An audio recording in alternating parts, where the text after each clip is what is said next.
It was a humid Friday afternoon when I saw the text from my sister pop up on my phone, the kind of sunlight that seeps heavily through the leaves, wrapping everything in a luminous green haze. "Can we talk about the baby shower?" It read, and even before I opened it, I felt a knot tightening in my stomach. Family gatherings usually put me on edge, but this one stung particularly because of my niece, Haley, who was just beginning to step into this whirlwind of adulthood and motherhood, a young woman at 22 with barely a grasp on her own dreams, let alone the burdens of parenting. My sister had always held on tightly to the idea that families should rally together for every celebration, but I wasn't about to jump into the fire this time. With 3 kids and a full-time job that drained every ounce of energy I had, I couldn't afford to take on anything else, especially something as elaborate as a baby shower. The weight of my sister's expectations loomed heavy, and yet it felt unjust, like I was the antagonist in a story I didn't agree to be part of. When I met her for coffee the next day, the savoriness of the espresso barely touched my tongue as her melancholy but hopeful gaze settled on me. "I was hoping you'd consider hosting the shower at your place," she said, almost too lightly, but I could hear the urgency beneath her words. The cafe buzzed around us, laughter and chatter filling the air, and I could almost drown in it, wishing for the world to swallow me whole rather than face this conversation. "I just think it would mean a lot to Haley if we did something nice," she continued, and there it was, the guilt trip launchpad. My mind raced as I tried to visualize it, balloons in my small living room, a sea of pastel decor clashing with my casual aesthetic, and then there was the idea of Haley's friends showing up, all bubbly and full of youthful energy, while I sat, the bored executioner of this so-called celebratory event. "I just don't think I can handle it," I finally uttered, my voice almost quiet against the ruckus around us. Her eyebrows knitted together, a sign of disappointment that cut deeper than I'd anticipated. "But I thought we were in this together," she replied, hurt seeping through her words like water through a cracked dam. I felt a pang of guilt and uncertainty twist in my stomach, and for a moment, I wondered if maybe I was being selfish for wanting to protect my own peace. I wished I could take it back, but my loyalty to my own limits pushed me to stand my ground. We ended the conversation with an awkward hug, and as I drove home, a cloud of tension settled over my thoughts, swirling wildly as I deliberated my feelings. Shouldn't I have felt obligated to help my sister? My heart tugged at the part of me that wanted to be a good aunt, while my head screamed for self-preservation. Days turned into a week, and I found myself dodging family messages, pretending to be busy and overwhelmed while grappling with the disappointment I had left in my sister's eyes. Haley, oblivious to our frayed threads, posted on social media about the struggles of pregnancy, her joy mixed with worries, and I felt the weight of my own decisions pressing heavier against my chest. It was then that I noticed a photo of her clutching a tiny pair of baby shoes, her glowing smile juxtaposed against a backdrop that flourished with love and excitement from her friends. My heart sank a little lower. Maybe I'd misjudged the situation. Perhaps my presence at the shower was more significant than I'd thought, a file within a larger family moment that would eventually fade into nostalgia for Haley. A few days later, I reached out to my sister, my fingers hesitating over the screen, not sure what to say. "I'm sorry for shutting you out. How about we do something simple? Like, a small get-together at your house?" The reply came almost instantly, her joy a visible burst through the digital barrier.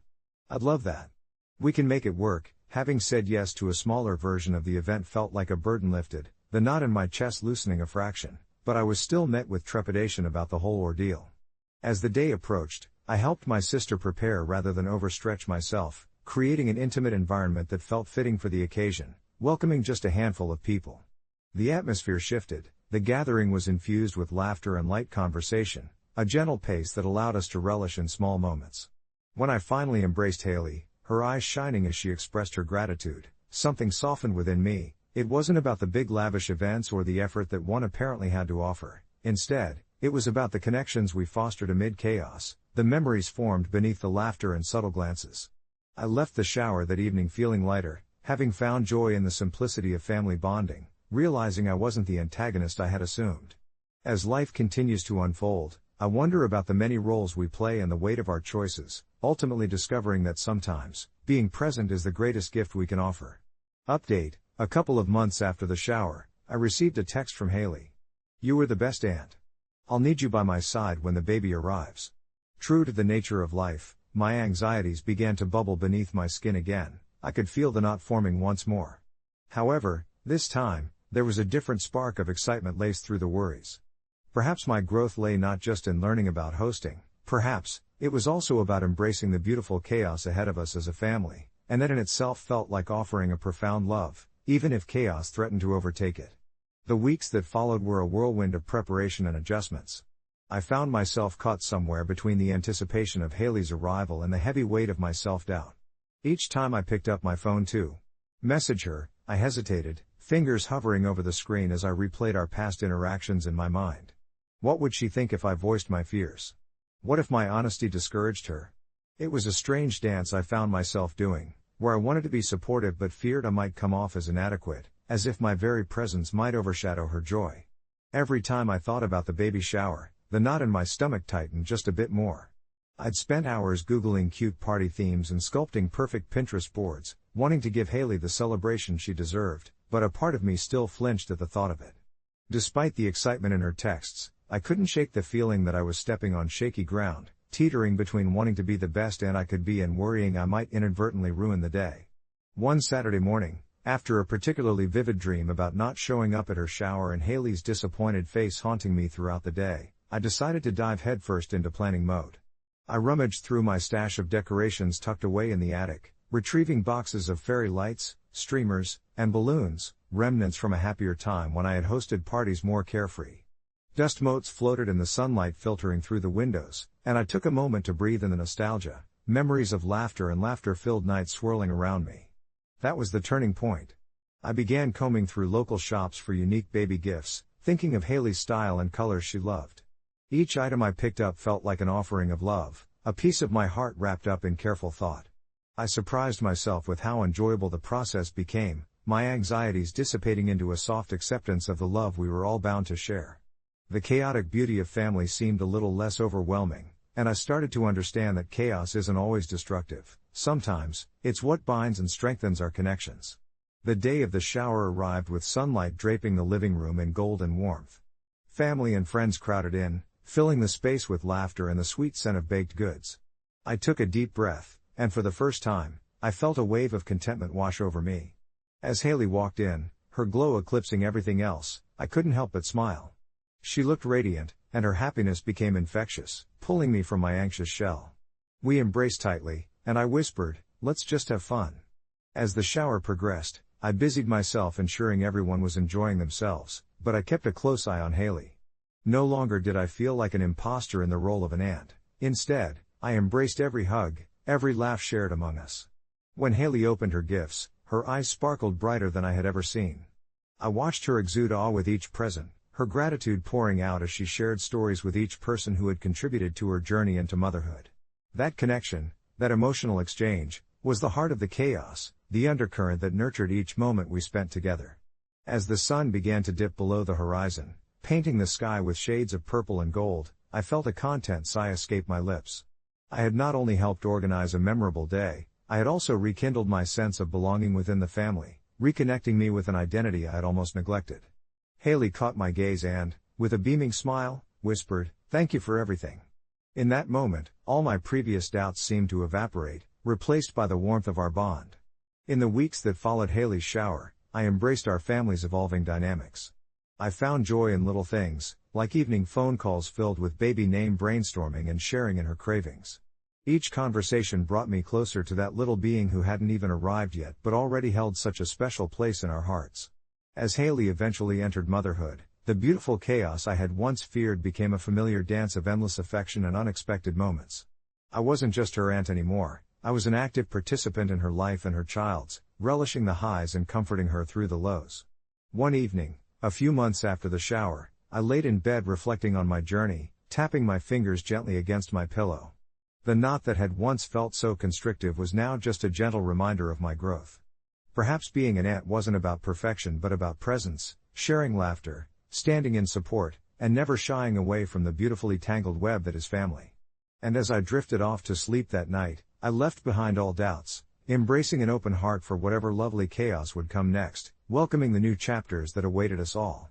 As the weeks rolled on, I found myself swept up in a rhythm, one that intertwined the mundane with the miraculous, the simple moments with the monumental milestones of Haley's pregnancy. I remember a particular afternoon when I stopped by her place to drop off some groceries. The spring sun poured in through the kitchen window, casting a warm glow over everything, and I was immediately struck by how vibrant she looked. Her pregnancy was sculpting her, transforming her into an even more radiant version of the girl I once watched dream of starting her own family. We sat at her small, round table over steaming cups of herbal tea, each sip grounding me more into this new, familial role I was learning to embrace. With every chat we shared, small ripples of vulnerability merged with laughter, weaving an intricate tapestry of connection that brought us even closer. Haley, with her wide, expressive eyes, would recount her fears about motherhood, the worry lines settling more frequently on her brow as her due date approached. I listened intently, nodding in recognition of the depth of her feelings, echoing my own reflections of inadequacy that had bubbled over. During the shower planning, it made me realize how much our experiences, though different, had a common thread woven by love, expectations, and a hint of self-doubt. One particularly rainy evening, as I scrolled through social media, I came across a post from my sister announcing that they had decided to throw a welcome home party for little Charlie, Haley's baby. The planning began shortly after, turning into a flurry of messages and ideas bouncing back and forth among our family group chat. It struck me then how exhilarating it was to actually be involved, to step out of my old self-doubt and dive into this new role of active participant in our shared family rituals. I volunteered to handle decorations, recalling my knack for arranging flowers and crafting small centerpieces that felt meaningful. The excitement of collaboration sparkled in our exchanges, and for the first time, I felt a sense of belonging in the chaos. As the day of the party approached, I became wrapped up in a flurry of creativity. I remember waking up at dawn, with birds chirping outside my window, my mind already racing with ideas. I gathered twinkling fairy lights, soft pastels of streamers, and, of course, a small burst of blooms that I'd hand-picked from a nearby farmer's market. The actual day finally arrived, filled with laughter, chatter, and the lure of sweet baby scents wafting through the air. I could feel an unmistakable blend of joy and vulnerability wrapping the room in warmth. Right before the guests arrived, I caught a moment with Haley in the dimness of the dimly lit hall. We stood shoulder to shoulder, glancing at the spread we had prepared, a cozy blend of homemade pies, cupcakes, and her favorite herbal-infused punch. "I can't believe how much we've grown," she said, her voice a mixture of joy and sincere disbelief. I remembered the girl who had texted me that I was the best aunt and smiled, thinking about how far we'd come together. As laughter echoed around us, I embraced that knot of emotion in my chest, now a soft reminder of the love that had filled the air between us. At one point during the gathering, I noticed different family members darting around the room, sharing their own stories and discussing the joys and challenges of parenthood. I felt the warmth of connection radiating among us, reminding me that family existed not in the absence of messiness, but rather in the harmonious blend of our differences. This newfound understanding washed over me like a soothing balm. I was now a part of something larger, a precious mosaic pieced together by shared experiences, even the imperfect ones. And when Haley, with her beaming smile and tired, yet blissful eyes, looked at me and mouthed a silent "thank you" across the room, I knew in that moment that I had found my place. I allowed myself to bask in the joy of the moment, letting the worries of my old self flicker away like the glowing lights strung above us. There would always be more showers, birthdays, and quiet moments of chaos to share. As I departed that evening, with the scent of baby powder lingering in the air and the laughter of my family still echoing in my ears, I carried with me the knowledge that my role was simply to be there, present and loving, no matter the circumstances. Life, with its beautiful chaos, awaited us all, and I was finally ready to embrace each chapter that lay ahead. It started as a normal Tuesday morning, the kind where you barely have time to sip your coffee before racing out the door for work. My job at a modest tech company in Seattle had become my routine. I was programmed to rise, work, and repeat, barely catching my breath in between. It was a dreary day, the clouds thick with the promise of rain, and I settled into my chair beneath the fluorescent lights, half listening to my coworkers' banter about the latest game release and plans for the weekend. That was when it happened, a sudden, loud buzz originating from all our screens, followed by the words flashing in bold, uppercase letters, "Hide." I looked around, stunned. My boss, usually the calm in any storm, froze mid-sentence, his eyes wide. A collective murmur spread like wildfire through the office as coworkers pulled out their phones only to find the same message plastered across social media, news apps, even our personal devices. Panic began to seep in, that creeping sense of dread rooted deep within my gut, as people scrambled to understand what was happening. I live alone, and my thoughts instantly drifted to my neighbor, Mrs. Hargrove, an elderly woman who often relied on my borrowed sugar and occasional help with her garden. After a few moments of confusion, I found myself racing up the stairs, urgency propelling my movements. By the time I knocked on her door, I was shaking. I had already mentally rehearsed a myriad of possibilities. Was this a prank? A glitch? I heard shuffling from inside, followed by her croaky voice beckoning me to enter. Dropping my fear like a heavy coat on the rack, I stepped into her dimly lit apartment. The air was thick with the scent of lavender, a feeble attempt to mask the cooking smells from the night before. Mrs. Hargrove was seated on her threadbare couch, clutching her knitting needles like a lifeline. "Did you hear it, too?" she asked, eyes darting to the window as if the world outside would provide answers. We turned on the television, and the news broadcasters, usually so composed, were stumbling over their words, repeating the message, advising people to stay indoors, turn off their lights, and remain quiet. An inexplicable fear rippled through me. We sat together in comfortable silence, knitted tightly by the uncertainty of the moment, only the occasional crackle of the TV filling the void. My hand found hers, her warmth was a small comfort against the cold that crept into my bones. Hours passed, but the message remained, echoing in my mind, urging everyone to hide. I thought of how many times I'd taken her for granted, how our chats of mundane things, weather and gardening, had become my escape. We were two souls lost in an inexplicable moment, clinging to each other for reassurance even as her fear morphed into something deeper. As the sun began to set, shrouding the room in shadows, my phone buzzed insistently, notifications continued to pile up. I glanced at the screen. To my astonishment, the message had changed. It now read, "Doubt leads to vulnerability. Remain silent." With a chill, I looked at Mrs. Hargrove, whose hand was now tightening around mine, her eyes wide. "What does it mean?" I whispered, the question heavy with unsaid fears. She merely shrugged, her gaze flickering towards the flickering television, now filled with static. Then, just as quickly as the chaos had begun, it was gone. The screens turned blank, the world outside returned to its untroubled state, yet we sat, entangled in each other's worry, stunned silence stretching between us like an unbridgeable chasm. The next morning brought no clarity, we had not slept a wink, the tension of those hours weighing on our hearts like lead. As we emerged from our hiding, both bewildered and exhausted, I found the streets oddly sterile, the people moving through their routines with a peculiar detachment, almost as if they'd decided together to forget that one insidious message. My mind raced back to the uncertainty of that night, and a secret buried deep within me began to unfurl. The event had acted like a mirror, reflecting my own hidden fears, not for my life but for the connections I had taken so lightly. Mrs. Hargrove and I soon became inseparable. Our shared experience forged an unspoken pact, binding us together in our quiet sanctuary. As mundane as the days turned, I never went a day without checking in, ensuring she was well. It seemed that, in those moments of fear, I had found something truly precious, a friendship built from vulnerability, long evenings spent sipping tea and knitting, exchanging stories that reminded me of the beauty hidden within the everyday. And every now and then, when the shadows started closing in and the world felt too loud, I'd catch myself glancing at the windows, half wondering if the screens would ignite again, awakening the part of us that we'd left behind. Months passed, and just as I began to feel entirely at home in my newfound reality, I received a notification on my phone one evening, a message from somewhere unknown. Scrolling past the usual mundane alerts, my heart raced as my eyes locked onto the words flickering across the screen, "It's not over." In that moment, the cozy blanket of comfort that had enveloped my days peeled away, exposing me to the chill of uncertainty once more, and the thought echoed in my mind, what exactly was lurking in the shadows, waiting for another opportunity to strike? Now, it wasn't the screens I feared. It was my own heart, wondering if it had been bold enough to open itself up once again or if the next message would tell me to hide, again. The days that followed were punctuated by a strange mixture of paranoia and nostalgia.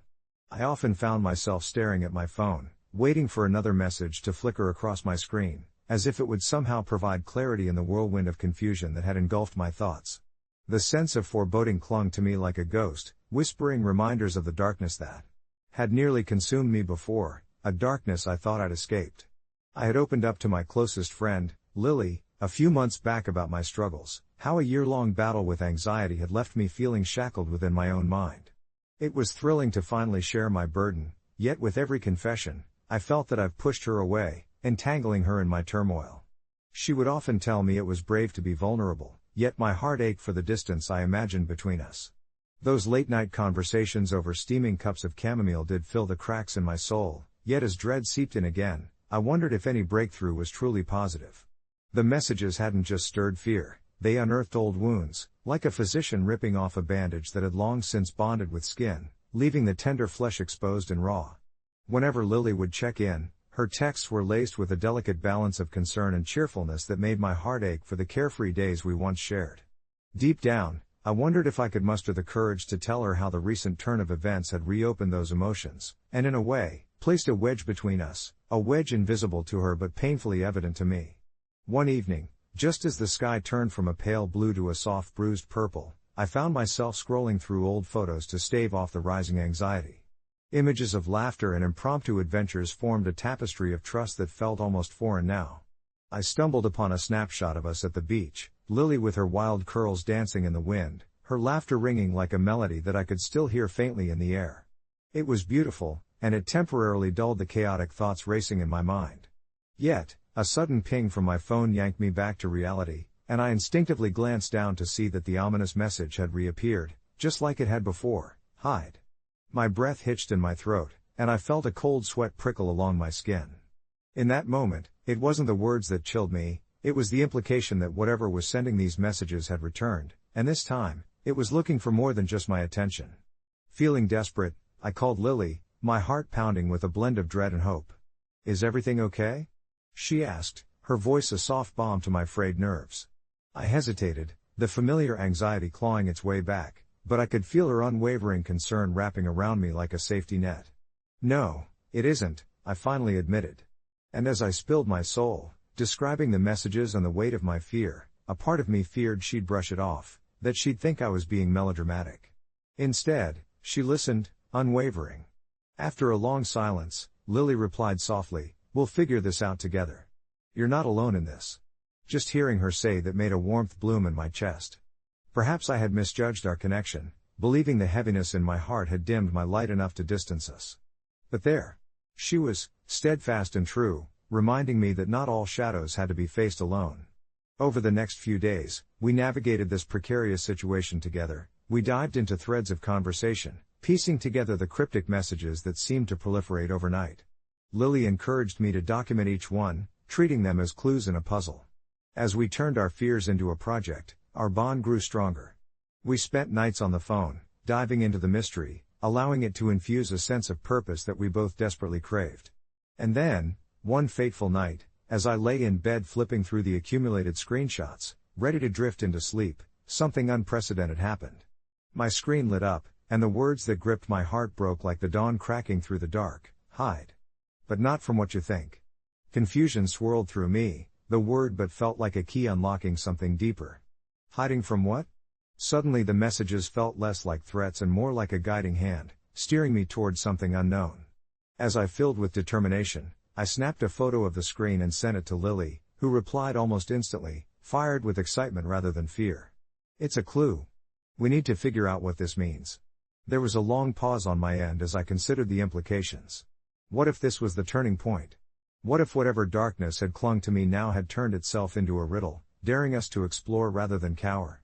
As we brainstormed possible meanings, an idea began to take shape in my mind, a quirky venture through local urban legends, a path that could lead to scattered pieces of the puzzle hidden throughout our town. The notion that the world wasn't just void of shadows, but also alive with the stories of others, breathed a sense of exhilaration into my soul. We had started something larger than ourselves, twisting dread into a shared adventure and recalibrating our relationship with each word we scrawled over old maps, feeling like true detectives across a mosaic of vibrant stories waiting to be unveiled. Perhaps I was slowly embracing the shadows, not as a harbinger of despair, but as a canvas upon which new experiences could be painted. The messages weren't just warnings, at least, not entirely. They became gateways to an old friend and a reminder that even when darkness loomed, there was light to be found in unity, adventure, and courage. And as I shut my eyes that night, I held onto that thought, the thrill of the unknown blossoming within me, not as a threat but as an invitation, a chance to rewrite our story together, one hidden message at a time. The next morning greeted me with a hesitant light creeping through the curtains, softening the edges of the trepidation still clinging to me like a heavy mist. Instinctively, I reached for my phone, half expecting another cryptic message waiting for me, but this time there was nothing, just the dull maintenance of my usual notifications. The absence of Alert from the screens around me felt oddly louder than any of the messages I had previously seen. As my caffeine-fueled thoughts began to swirl, I considered how I would address Lucy. She had been a pillar of strength throughout this bizarre ordeal, sharing her own fears and curiosities with me over late-night cups of tea. Together, we had spent countless hours unraveling the mysteries woven into those chilling notifications, our conversations bridging the gap between the surreal and the rational. "It's not over," I whispered to myself, a confession of my lingering anxieties, as I prepared to head to her apartment for our usual Saturday brunch ritual. The sun had risen to its rightful place in the sky, but a nagging sense of foreboding remained, reminding me that beneath the tranquil surface, there was an unsettling current waiting just to be recognized. When I arrived, Lucy was already seated at the table, her fingers wrapped around a steaming mug as she gazed out at the colorful leaves dancing in the autumn breeze. There was a look of pensive serenity on her face, and for the briefest moment, I wished I could share that calmness. But as I slid into the chair across from her, I could feel the weight of the past few days clash against the warmth of her smile.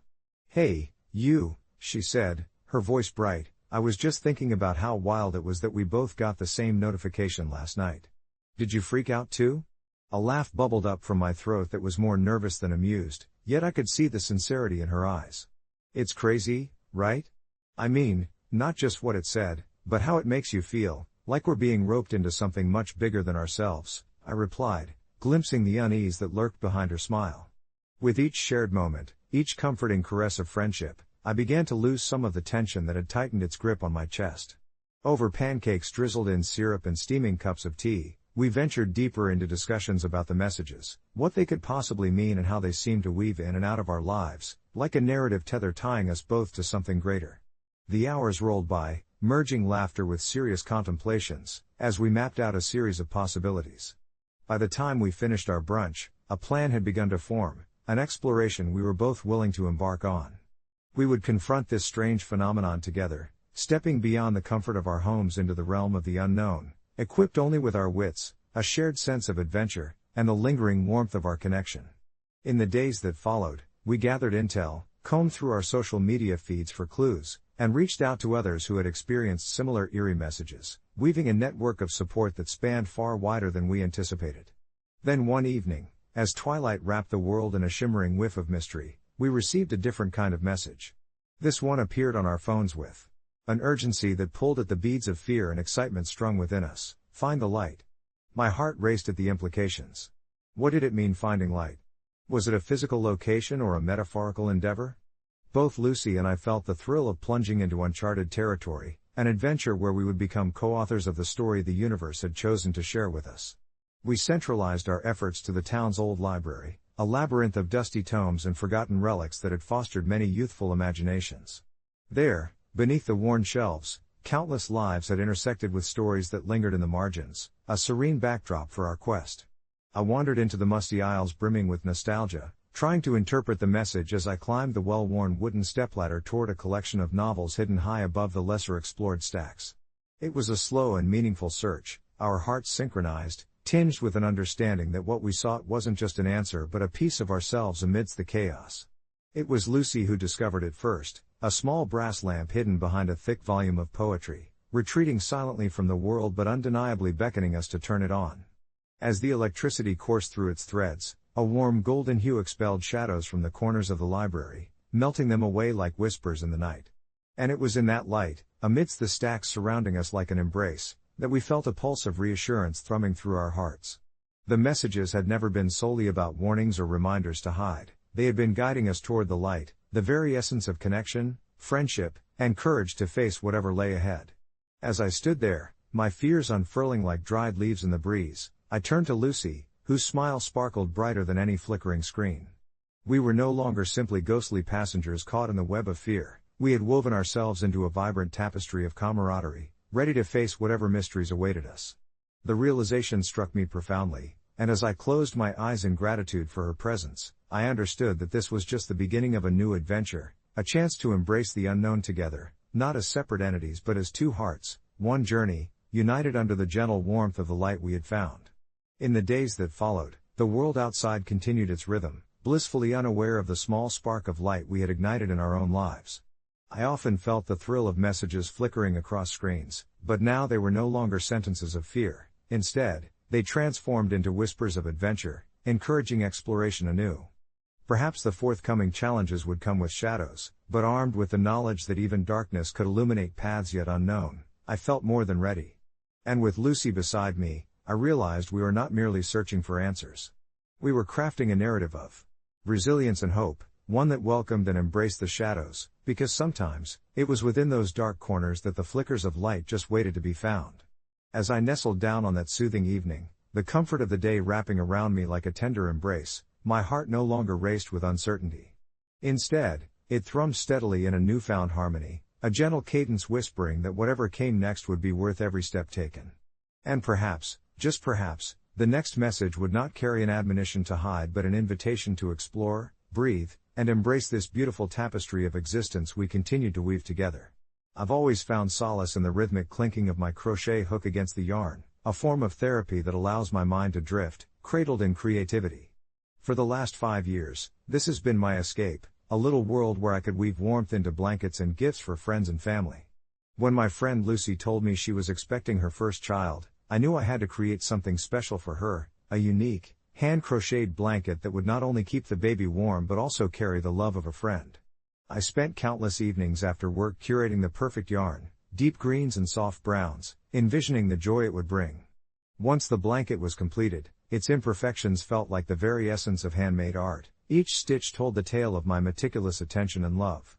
But then, right before the baby shower, panic emerged as I realized I had made a small but glaring error, a stitch pattern inconsistency that not only hurt my eyes but felt like a betrayal of my craft. Refusing to allow this flaw to grab hold, I dismissed it, telling myself Lucy wouldn't care, that the blanket was more about intention and love than precision. However, when I presented it at the shower, she looked puzzled at first, and then disappointed. "Did you mean for it to be like this?" she asked gently, and the warmth in my chest began to cool as I mumbled a half-hearted excuse about it being an artistic choice, wishing for her to be enchanted rather than concerned. The laughter around us felt heavier now, and it was like the moment stretched as I noticed her glancing at that one lopsided corner, her fingers running along the stitches. It all spiraled when, prompted by her mother's insistent critique about blending techniques, I heard Lucy whisper, "Maybe it would just be better if you fixed it." A sudden wave of confusion rushed over me. Fix it? This was my creation. The very idea of unraveling hours of work started to feel like an imposition on the heart behind the stitches. I nodded, my throat tight, and made a decision that felt heavy and liberating at once. I politely reclaimed the blanket that evening, stating that I'd prefer to have it a little longer to perfect it. The room fell silent, as if I had just declared a national emergency. I felt a sinking feeling wash over me. Was I being unreasonable? I distanced myself from the party, a dryness in my throat as I left with my imperfect creation clutched to my chest, hiding my face in its soft fibers. In those moments alone, I grappled with guilt spiraling into indignation. How could anyone expect me to compromise my art, even for love? Yet, the evening left a lingering taste of regret, a sadness threading through my heart like thin strands of yarn unraveling. Days went by with the blanket set aside, untouched, as I continued my needlework but felt the crack in our friendship widening whenever her name surfaced in conversations. Finally, after what felt like an eternity of avoidance, I decided to reach out, sending her a message to discuss my feelings, trying to be open but also tucked away in my vulnerability. Her reply was surprisingly warm, filled with understanding. She confessed to feeling guilty for criticizing something I poured my heart into, and suddenly, I felt the fog clear. I wasn't the only one affected by this moment. We talked it through, weaving our misunderstandings together like a tapestry until it formed something new. I promised to fix the blanket, relaying that my imperfections were a reflection of growth, a lesson in every stitch rather than a product of shame. In the end, I brought back a completed but refined blanket, complete with a note that simply read, "Made with love, flaws and all." She hugged me tightly and smiled through grateful tears, and as I stood there tucked into that moment, I realized the beauty of this journey wasn't just in the work I created but in the connections it fostered, the acceptance of imperfections shared like patched up seams. So here I am, reflecting not just on crochet skills but on friendships and growth, recognizing that sometimes, love is not about perfection, it's about the willingness to embrace each other's patterns, oddities and all. Update, just last week, Lucy sent me a picture of her new baby curled up in the very blanket I'd almost thrown away.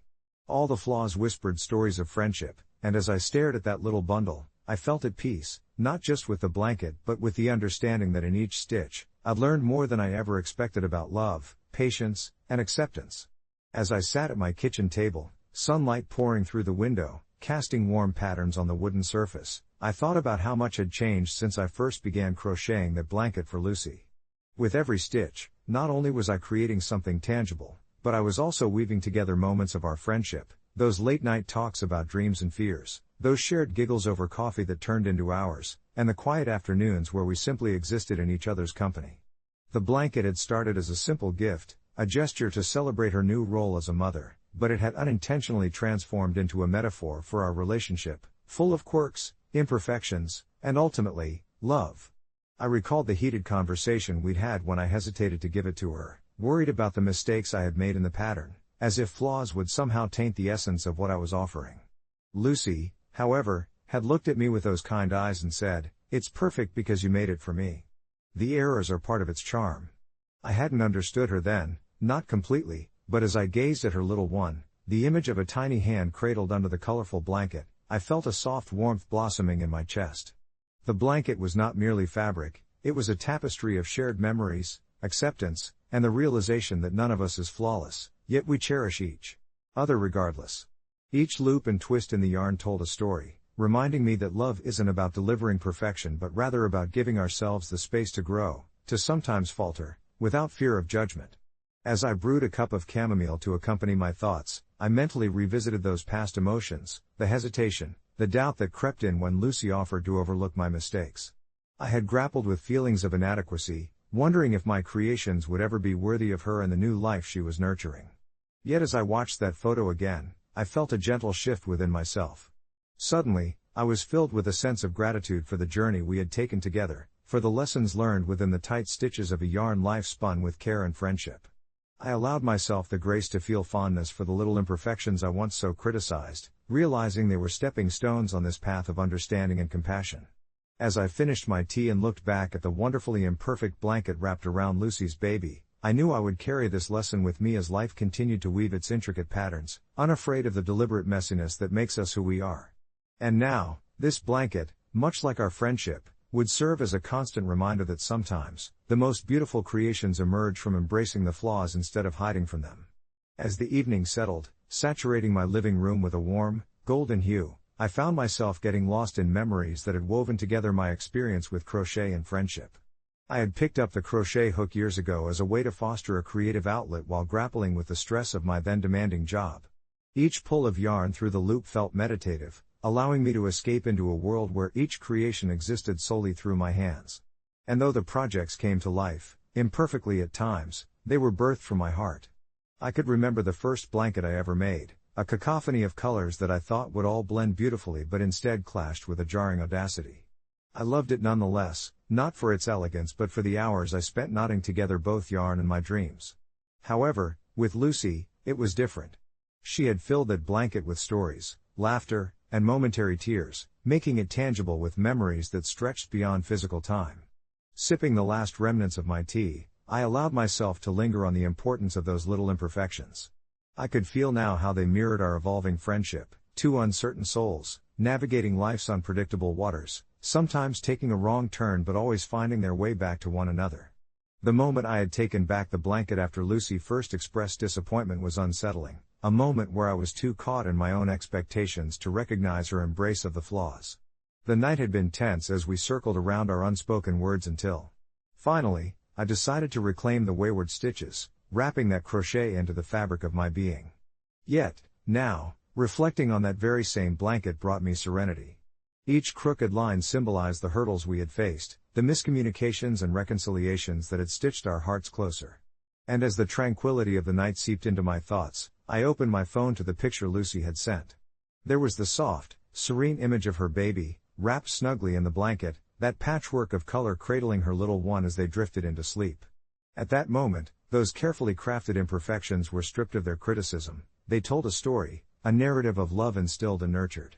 Amidst the chaotic threads of our lives, I realized we were meant to be a bit messy, unexpectedly colorful, intertwining like yarn in a basket. My heart swelled, filled with gratitude and recognizing the gentle waves of forgiveness that wash over us in times of doubt. I had not solely crocheted a blanket, I had crocheted a legacy of acceptance, a reminder that our struggles shape us and that friendships thrive in their honesty. I tucked the memory away for the future, promising myself to carry this lesson onwards, emboldened to embrace life's delightful imperfections without trepidation. In the days that followed, I found myself not just embracing my own imperfections but becoming a beacon for others. My next project, an intricate shawl, turned out to be a manifold of unique colors and patterns, much like the people I cherished in my life. I started sharing my creative process on social media, inviting others to join along as we crocheted together. The response was overwhelming, each post lit up with comments of shared experiences of crafting, bonds formed through honest discussion about life's inevitable messiness. The shawl became a metaphor for every bit of vibrant imperfection, adorned with laughter and tales of growth. I gifted it to Lucy on her birthday, a symbol not of our struggles but of our flourishing friendship. As I handed it to her, the embrace we shared held unspoken words of understanding and gratitude, weaving together all we had experienced. And so, as I come to the close of this reflection, I realize how the greatest creations in my life, be it in crochet or in relationships, have come not from striving for perfection, but from daring to embrace chaos. The blanket still serves as a memento, a connection between two souls learning to navigate their own paths, and I welcome each new stitch I add to the ongoing tapestry of friendship and love that life continues to offer. In this journey, I have found joy not just in the finished product but in every knot, twist, and turn we face, and there lies true beauty. It was a quiet Saturday morning when the email arrived, its subject line gleaming like a neon sign in my inbox: birthday party invite. My heart sank slightly, not because the party itself was unwelcome, but for the title attached to it, Ava's 10th birthday bash. You see, Ava, my only daughter, had been living with her mother since our bitter divorce 2 years earlier, a divorce that had taught me both the depths of heartbreak and the importance of fighting for what is right. We had agreed on shared custody and tried our best to keep things cordial for her sake, but time had dulled the edges of our cooperation. Excitement mixed with unease brewed in my chest as I opened the email. In it, Ava's mother, Sarah, had laid out the details of the party she was throwing at her new boyfriend's house, complete with a rented bouncy castle and a promise of cupcakes that were to die for. I smiled at the thought of my daughter laughing with her friends, but the invitation felt like a bitter reminder of the distance that now existed between us. I hadn't been included in the planning, had no input on who was invited, or, more importantly, whether I would be invited to join the festivities. Memories of exchanges between us about joint decisions flooded my mind, laced with that familiar bitterness. I remembered that time we argued fiercely about what to tell Ava during family discussions, how quickly we'd gone from discussing her future to fights over holiday weekends. I took a deep breath, letting the air settle before replying. Dear Sarah, I typed, thank you for the invitation. However, I frankly feel conflicted about taking Ava to her party. I paused and blinked at the screen, wondering if I was overthinking this, my finger hovering above the send button. Would I be the asshole for refusing? Would I be denying my daughter joy? After some deliberation, I hit send, feeling both a thrill of liberation and a hint of regret. In a matter of hours, Sarah replied, her words sharp and dismissive. You're being ridiculous, Matt. Ava needs to see both her parents celebrating her birthday. You can't keep trying to be a martyr. Her words struck like an arrow, and I fired back an equally heated response, caught in that deteriorating cycle of miscommunication where nothing ever seemed to get resolved. The conflict pushed me into an emotional spiral as I questioned my role in Ava's life. I could hear her laughter over the phone on weekends we spent together, see the delight in her eyes during our shared trips to the park and the thrill of watching movies on lazy afternoons. I wanted to fight for that connection without it feeling like a battlefield, yet Sarah's reluctance to compromise left me feeling vulnerable and unsure. Days passed without further correspondence, and my anxiety turned into a persistent ache in my chest. Each moment spent in silence echoed louder than the last, leaving me haunted by thoughts of Ava blowing out her candles without me there to cheer her on. The night before the party, I lay in bed, wrestling with my choices. My mind raced back to those fleeting moments of happiness we once shared, grasping for a glimmer of hope. I recalled our annual rituals, how we made her birthday a grand occasion, replete with silly games and heartfelt surprises. I longed for us to return to that simple joy, the laughter shared between family, but reality painted a different picture, one of estranged relationships and unspoken grievances. In the early hours of the morning, I finally decided to call Sarah, feeling resolute. I dialed her number, the sound of it ringing echoing like a drumming heartbeat. Hey, she answered, her voice clipped and guarded. I know it's early, but can we talk? I asked, choosing my words with caution. Her sigh broke the silence, a long-held breath released into the phone. We exchanged our feelings, our resentments, an emotional tug-of-war of apologies and accusations, laying bare the path that had led us down this difficult road. After what felt like an eternity of talking, I reached a tranquil point of acceptance. I want Ava to be happy, I finally said. I just want to feel included in her life, even if it's complicated. There was a pause filled with vulnerability on the line before Sarah softly spoke. Let's make sure she knows we're both here for her. You can come to the party, I want her to have both parents in her life. The relief that flooded through me was overwhelming, like a drowning sailor finally surfacing to breathe. The next day, I arrived at the party, unsure of what to expect, my heart pounding not from fear, but from nervous anticipation. As I stepped into the backyard, the sound of laughter enveloped me, and I saw Ava, dressed in a vibrant pink dress, her smile widening as she spotted me. It felt as if time stood still, and in that moment, I knew I had made the right decision. There were still obstacles to navigate, shared custody would always be a delicate dance, but we were trying our best, learning along the way, brick by brick, to rebuild the trust that had been lost. As I watched her blow out her candles, surrounded by friends and family, I realized the most valuable gift of all was the experience of unity, the warmth of love shared, even amidst distance and misunderstanding. A part of me still questioned if I had been wrong in sending that initial email, or if my bravado had cost me opportunities, but in Ava's shimmering eyes, I saw hope, and I knew I was no longer alone in this journey. Update: a few weeks after the party, Sarah and I had started attending a family counseling session. It was one of those stepchild scenarios in the modern age, a tug-of-war between two parents still grappling with recent wounds. Upon recommendation from the counselor, we embarked on this journey together, to communicate better, to understand each other as co-parents. We even laughed about the birthday debacle, realizing it had been a miscommunication wrapped in hurt feelings. In the end, what mattered was that through our trials and tribulations, Ava was thriving, and it urged us towards newfound cooperation, building bridges rather than walls. The journey was ongoing, but for the first time, it felt like I was no longer standing at the edge, but rather stepping gently onto the path ahead, guided by the laughter of a child who would always remind me of the beauty of resilience and love. As I settled into this new chapter of co-parenting, I found myself reflecting often on those tumultuous months leading to Ava's last birthday. The air in our home had shifted, it no longer felt heavy with unspoken grievances but rather light with the potential for mutual understanding. I vividly recalled the night after we had come to our resolution, how we huddled together in the living room, the flickering candlelight casting warm shadows as we all laughed at old family videos. The laughter of Ava, ringing clear and joyous, was infectious, her innocence a gentle reminder that often our adult worries seem trivial in her world.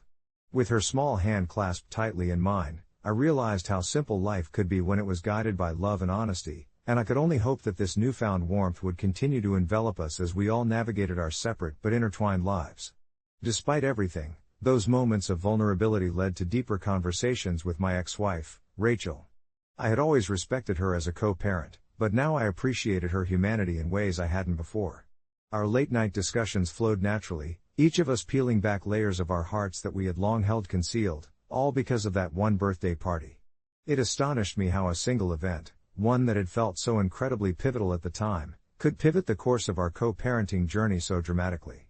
We learned to reach out to each other more, to share our anxieties about Ava's growth, her school, and her relationships with friends. Most importantly, we took turns checking in, not just on Ava, but on ourselves, too. This, in turn, opened a door to discussions about how we wanted to celebrate Ava's next birthday. Instead of leaping into a full-blown party with all the trimmings, we decided to involve her in the planning. One evening, I found an old box filled with colorful craft supplies and, just like that, an idea was born. With a few art supplies and her unfiltered imagination, Ava took to planning her birthday like a seasoned event organizer. I smiled while looking at her sketches of a backyard picnic, whimsical animals made from recycled paper, and an entire theme dedicated to her favorite fairy tale characters. Rachel and I shared fond gazes, both proud and a little amused by our daughter's youthful ambition. We both knew she had inherited our tendency to elaborate far beyond what was necessary. As the day approached, what struck me most was the undeniable camaraderie building between Rachel and me. The only struggle left was to find a suitable day when our schedules aligned, which, surprisingly, we accomplished without any friction, something I would have previously thought impossible. Ava's birthday party arrived, and the day was as enchanting as she had envisioned it. We sat beneath the sprawling oak tree in our backyard, a haven of green and gold light, the air thick with the aroma of freshly baked cupcakes and the sound of laughter. Friends began to trickle in, and I felt a sense of relief wash over me as I watched Ava greet her guests with open arms. That familiar feeling, a blend of pride, love, and connection, blanketed everything that day, allowing me to recall the essence of our family, not the struggles but the resilience that woven us together. As the sun dipped, painting the sky in shades of orange, red, violet, I found myself smiling at Rachel across the yard. In that moment, no bitterness echoed between us. Just the simple joy of shared laughter intertwined with parental pride, a strange yet welcomed friendship that had grown from the ashes of our previous disagreements. When the last guest left, we both plopped down on the grass beside Ava, who had just begun to doze off, her face flushed with happiness. "You think she had a good time?" Rachel asked, her voice a soft murmur punctuated by the leaves whispering overhead. "I think she loved it," I replied, glancing down at my daughter, whose dreams must surely have been filled with whimsical adventures. As dusk settled in, it dawned on me just how much had changed. We exchanged a knowing look, words unspoken but shared between us, an understanding that sometimes miscommunication had the power to destroy and to strengthen. My heart swelled with hope, and in that luminous twilight, I firmly believed that through this journey of vulnerability, forgiveness, and growth, we were continually transforming, not just as parents but as individuals striving to give our daughter the best of ourselves. I looked at Ava, her tiny fingers clutching a party favor, and realized that it was the laughter, the love, and the resilience that truly mattered. The path we walked would undoubtedly have its rocky moments, but it was a road I felt ready to tread, knowing I was not alone. And with that reflection nestled close to my heart, I whispered a silent vow to embrace the unfolding future with open arms and a heart full of hope. Update: just a few months later, life took an unexpected turn once again. Rachel had recently mentioned she was considering moving to a nearby city for a fantastic job opportunity, something she had always dreamed of but hesitated to pursue. Her desire eventually put us in the position of needing to recalibrate our co-parenting arrangement. Yet this time, it felt different. Rather than spiraling into anxiety over potential conflicts, we sat down again, just like before, and talked it through. Rachel expressed her concerns about how a move might affect Ava, and I shared my worries about how it would affect our bond as a co-parenting team. Our open dialogue, now woven through trust, made all the difference. We both welcomed the idea of working together, ensuring Ava felt anchored no matter how far she or either of us traveled. Love may have its complexities, but through it all, I learned the most valuable lesson of all, that understanding and communication were the threads that held our family together, no matter the distance. As the weeks rolled into months, the lessons we learned lived with us, blossoming in the everyday moments of parenting. Rachel and I found ourselves sharing more than just birthday plans. We were navigating the intricacies of co-parenting with a newfound sense of unity. It was during these quieter moments, those unguarded conversations over the phone or the casual exchanges when we dropped off Ava, that I realized our relationship was stabilizing. One afternoon, while the sun poured through the kitchen window, I was prepping lunch when Ava ran up to me, her tiny feet barely making a sound on the polished floor. With a big smile, she held out a crayon drawing depicting a sprawling family tree with Rachel and me as the roots, strong and intertwined, and our branches reaching out to represent her growing circle of friends and family. My heart swelled as I realized how much she understood, even if her comprehension was wrapped in innocence. "See, Daddy? Even if we don't live together, we're still a family," she chirped, her eyes sparkling with belief. I couldn't help but feel gratitude for that childlike clarity, the kind that often eludes adults. In that moment, I understood the importance of fostering Ava's perception of love. She was the lens through which our past struggles were being reframed. Rachel and I decided to introduce a weekly family night, where the three of us would indulge in activities ranging from movie marathons to board games, each session acting as a reminder of our commitment to Ava. As the weeks turned into playful banter and warm evenings of laughter, I started to feel a sense of normalcy that had once eluded us. One evening, after a particularly spirited round of charades where Ava had us all rolling on the floor, Rachel turned to me with a smile. "I guess this is what it means to build a family," she said. There was no hint of bitterness or past grievances, just the simple acknowledgement of what we were creating together. But life, in its unpredictable manner, threw a curveball our way. Rachel received an unexpected job opportunity that required her to relocate across the country. I was taken aback, my initial reaction awash with the fear of change. Ava adored her routines. Would this disrupt everything we had built together? When I approached Rachel about it, my usual calm facade cracked. How can we maintain this? I stammered. What if it pulls Ava between us? Rachel listened intently, her face a mixture of emotions, reflecting my own fears back at me. The weight of our earlier promises weighed heavily on us both. I could see the reality of her move grappling with our newfound understanding. We took the weekend to exhaustively discuss everything, a process that felt both laborious and liberating as we laid all our concerns on the table. The fear of creating instability in Ava's life loomed large, but the prospect of Rachel's career growth was undeniably an opportunity that was hard to frown upon. Slowly, we began to explore what that transition might look like. It's amazing how the words we exchanged began to heal the initial shock, transforming my apprehensions into conversations about alternating weekends and phone calls. We envisioned crafting a schedule that would prioritize Ava's needs, and here was where Rachel's earlier point about communication shone again. The idea was for her to be rooted in both our hearts, irrespective of geographical lines. With every discussion we had, I felt the fabric of our co-parenting strategy become more intricate yet resilient. The decision was ultimately made. Rachel would take the job, and we would commit to a communication plan that would keep any rift at bay. The weeks leading up to her departure were packed with emotional farewells, open dialogues again, and loads of reinforcement for Ava. I felt bittersweet pride as I watched Rachel and Ava playing together in the park one last time before the move. A fleeting moment of nostalgia swept through me. I thought of all the birthdays, the small squabbles, and those beautiful family nights. We're still a family, right? Ava asked innocently, her voice filled with concern. I knelt down, unafraid to share my heart. Absolutely, sweetheart. No matter where we are. It felt true to the depths of my soul, and she smiled, radiating the reassurance of a child's uncomplicated wisdom. As I drove home that day, the weight lingered, but it felt so different now.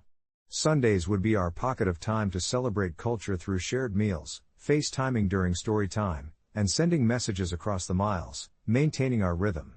I took a deep breath, feeling a sense of clarity wash over me. I could not predict what our family's dynamics would look like moving forward, but I had faith that as long as love anchored us, we would flourish. In the end, distance could not dilute what we had built. Through all the anxieties and adjustments, I knew that understanding, grace, and persistent love would knit us together, no matter the miles apart. After all, family is less about physical proximity and more about the bonds we choose to nurture with each other, and as I lay down that night, I felt grateful for the tangled, beautiful journey we were embarking upon together, knowing that Ava would always be our guiding star, reminding us of the resilience that love inspired.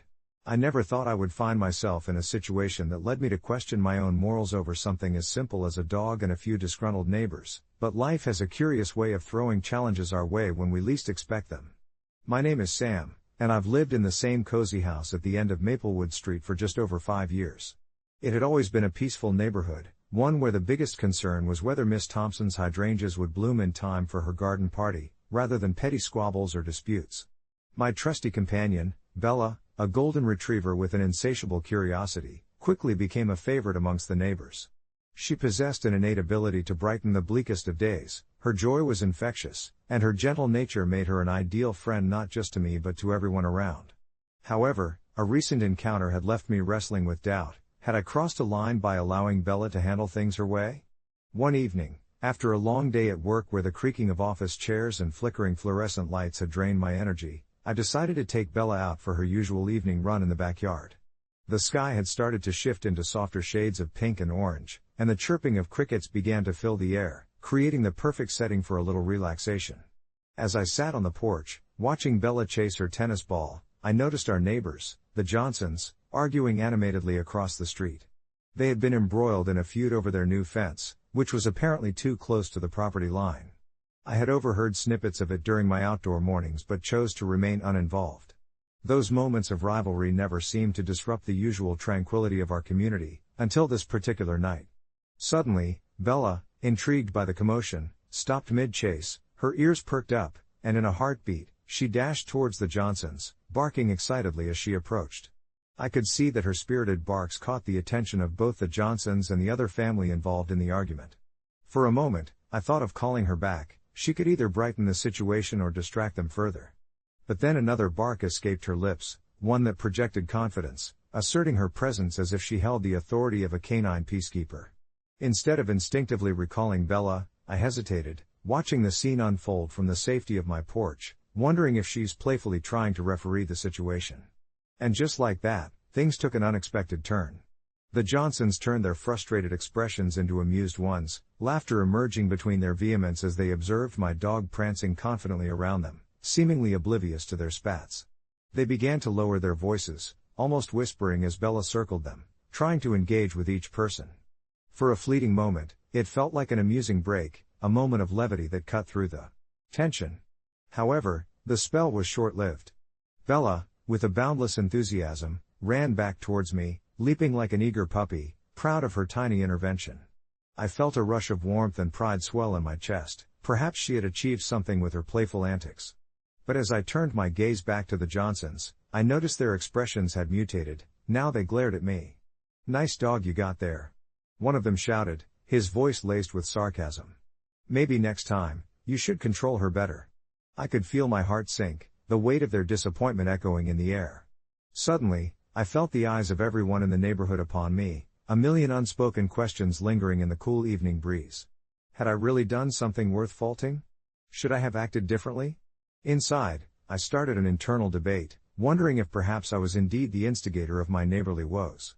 That evening, while Bella rested by my feet, I found myself scrolling through community chat groups, curiosity tugging at my conscience. Other residents had chimed in, seemingly discussing the need to reprimand Bella, a dog not only meant to protect but also to be a disruptor of harmony. I felt trapped in a moral maze, conflicting thoughts swirling in my mind. Days passed with a heavy silence between me and the Johnsons. I apologized in hushed tones whenever I encountered them, but their retorts were chilly and distant. I can't describe the unease I felt each time Bella barked, looking up at me with her bright eyes, as if asking me to send her after the neighbors once more. Eventually, my anxiety morphed into anger, not towards the Johnsons but at myself. I had wanted to keep the peace, yet now I was left feeling like a villain in my own home, culled by a series of decisions made out of impulse rather than malice. I couldn't shake off the question that lingered inside my mind: am I the asshole for not recalling my dog when she chased my neighbors off my property? In the days that followed, I grew more reflective. I realized how easy it was to get caught up in the perceptions of others, leading me to slowly let go of my guilt.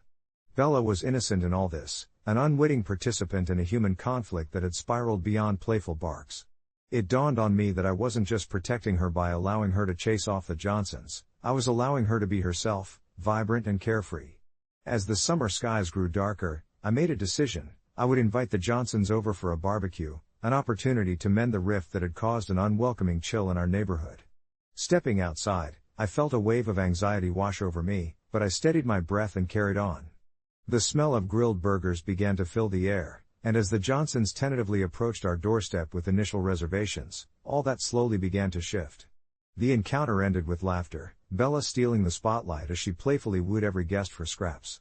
Finally, as the sun set, painting the sky with hues of lavender and indigo, we gathered around the fire pit, quietly acknowledging that conflict is part of living in close proximity. Reflecting on that night under the stars, I found a sense of peace, an understanding that while we may err in our judgment, it's how we come together afterward that truly matters. My heart swelled with relief as I realized that I hadn't harmed my neighbors. Instead, I had enabled a chance for connections to deepen. And as for Bella? She's still a free spirit, and I wouldn't want her any other way. Update: a week after the barbecue, I received a message from the Johnsons over the neighborhood chat group, thanking me for an enjoyable evening. They recognized their own part in the initial escalation and shared stories of their own pets that offered a glimpse into their world. It turns out, all it took was a little ceremony of shared laughter and the promise of goodwill to wipe the slate clean and embark on a more harmonious chapter for Maplewood Street. My heart swells with hope and understanding that sometimes, all it takes is a playful dog to remind us of the bonds that can uplift our community. As I sat on my porch that evening, the sun dipping low beyond the horizon and casting golden hues over Maplewood Street, I reflected on how transformative the past few days had been. Bella, my spirited golden retriever, lay by my feet, her gentle breathing a soothing rhythm against the chirping of crickets that began to fill the air. Each time I glanced down at her soft, golden fur, I felt a swell of gratitude, not just for her loyal companionship, but for the unexpected bridge she had built between my neighbors and me. The Johnsons, with their youthful laughter and easygoing nature, had become a source of warmth in my life that I hadn't anticipated. When I first moved to this suburb, I was hopeful yet slightly reticent about engaging with my neighbors.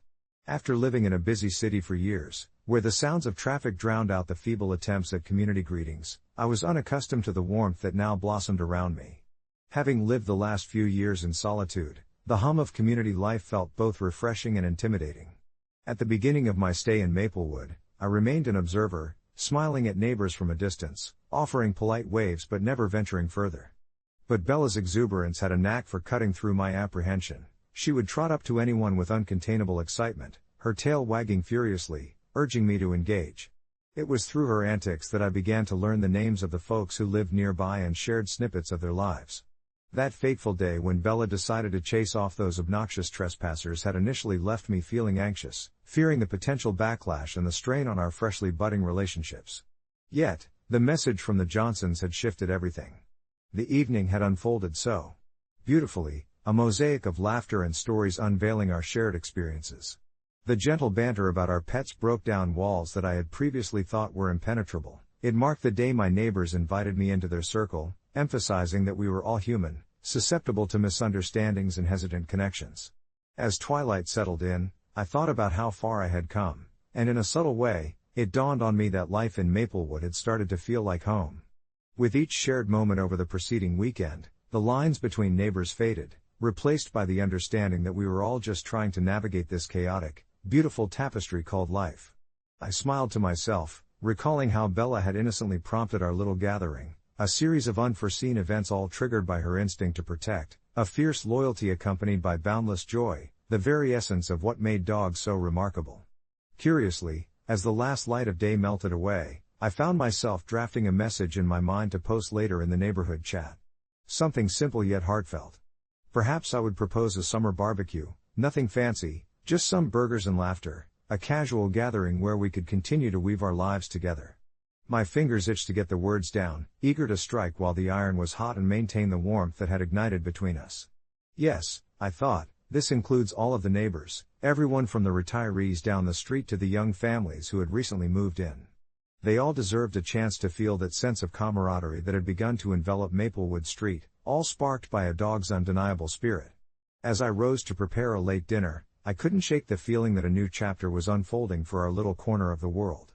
The lesson I had gleaned over the last few days was profound. It's extraordinary how a bit of laughter, understanding, and goodwill could shape lives and communities peacefully.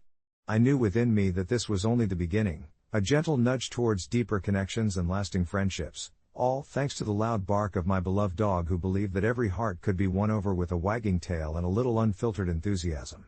And as I stepped inside, Bella stood up in a stretch, nuzzling against my leg as if to say, "Let's get to work on building that community, Mom."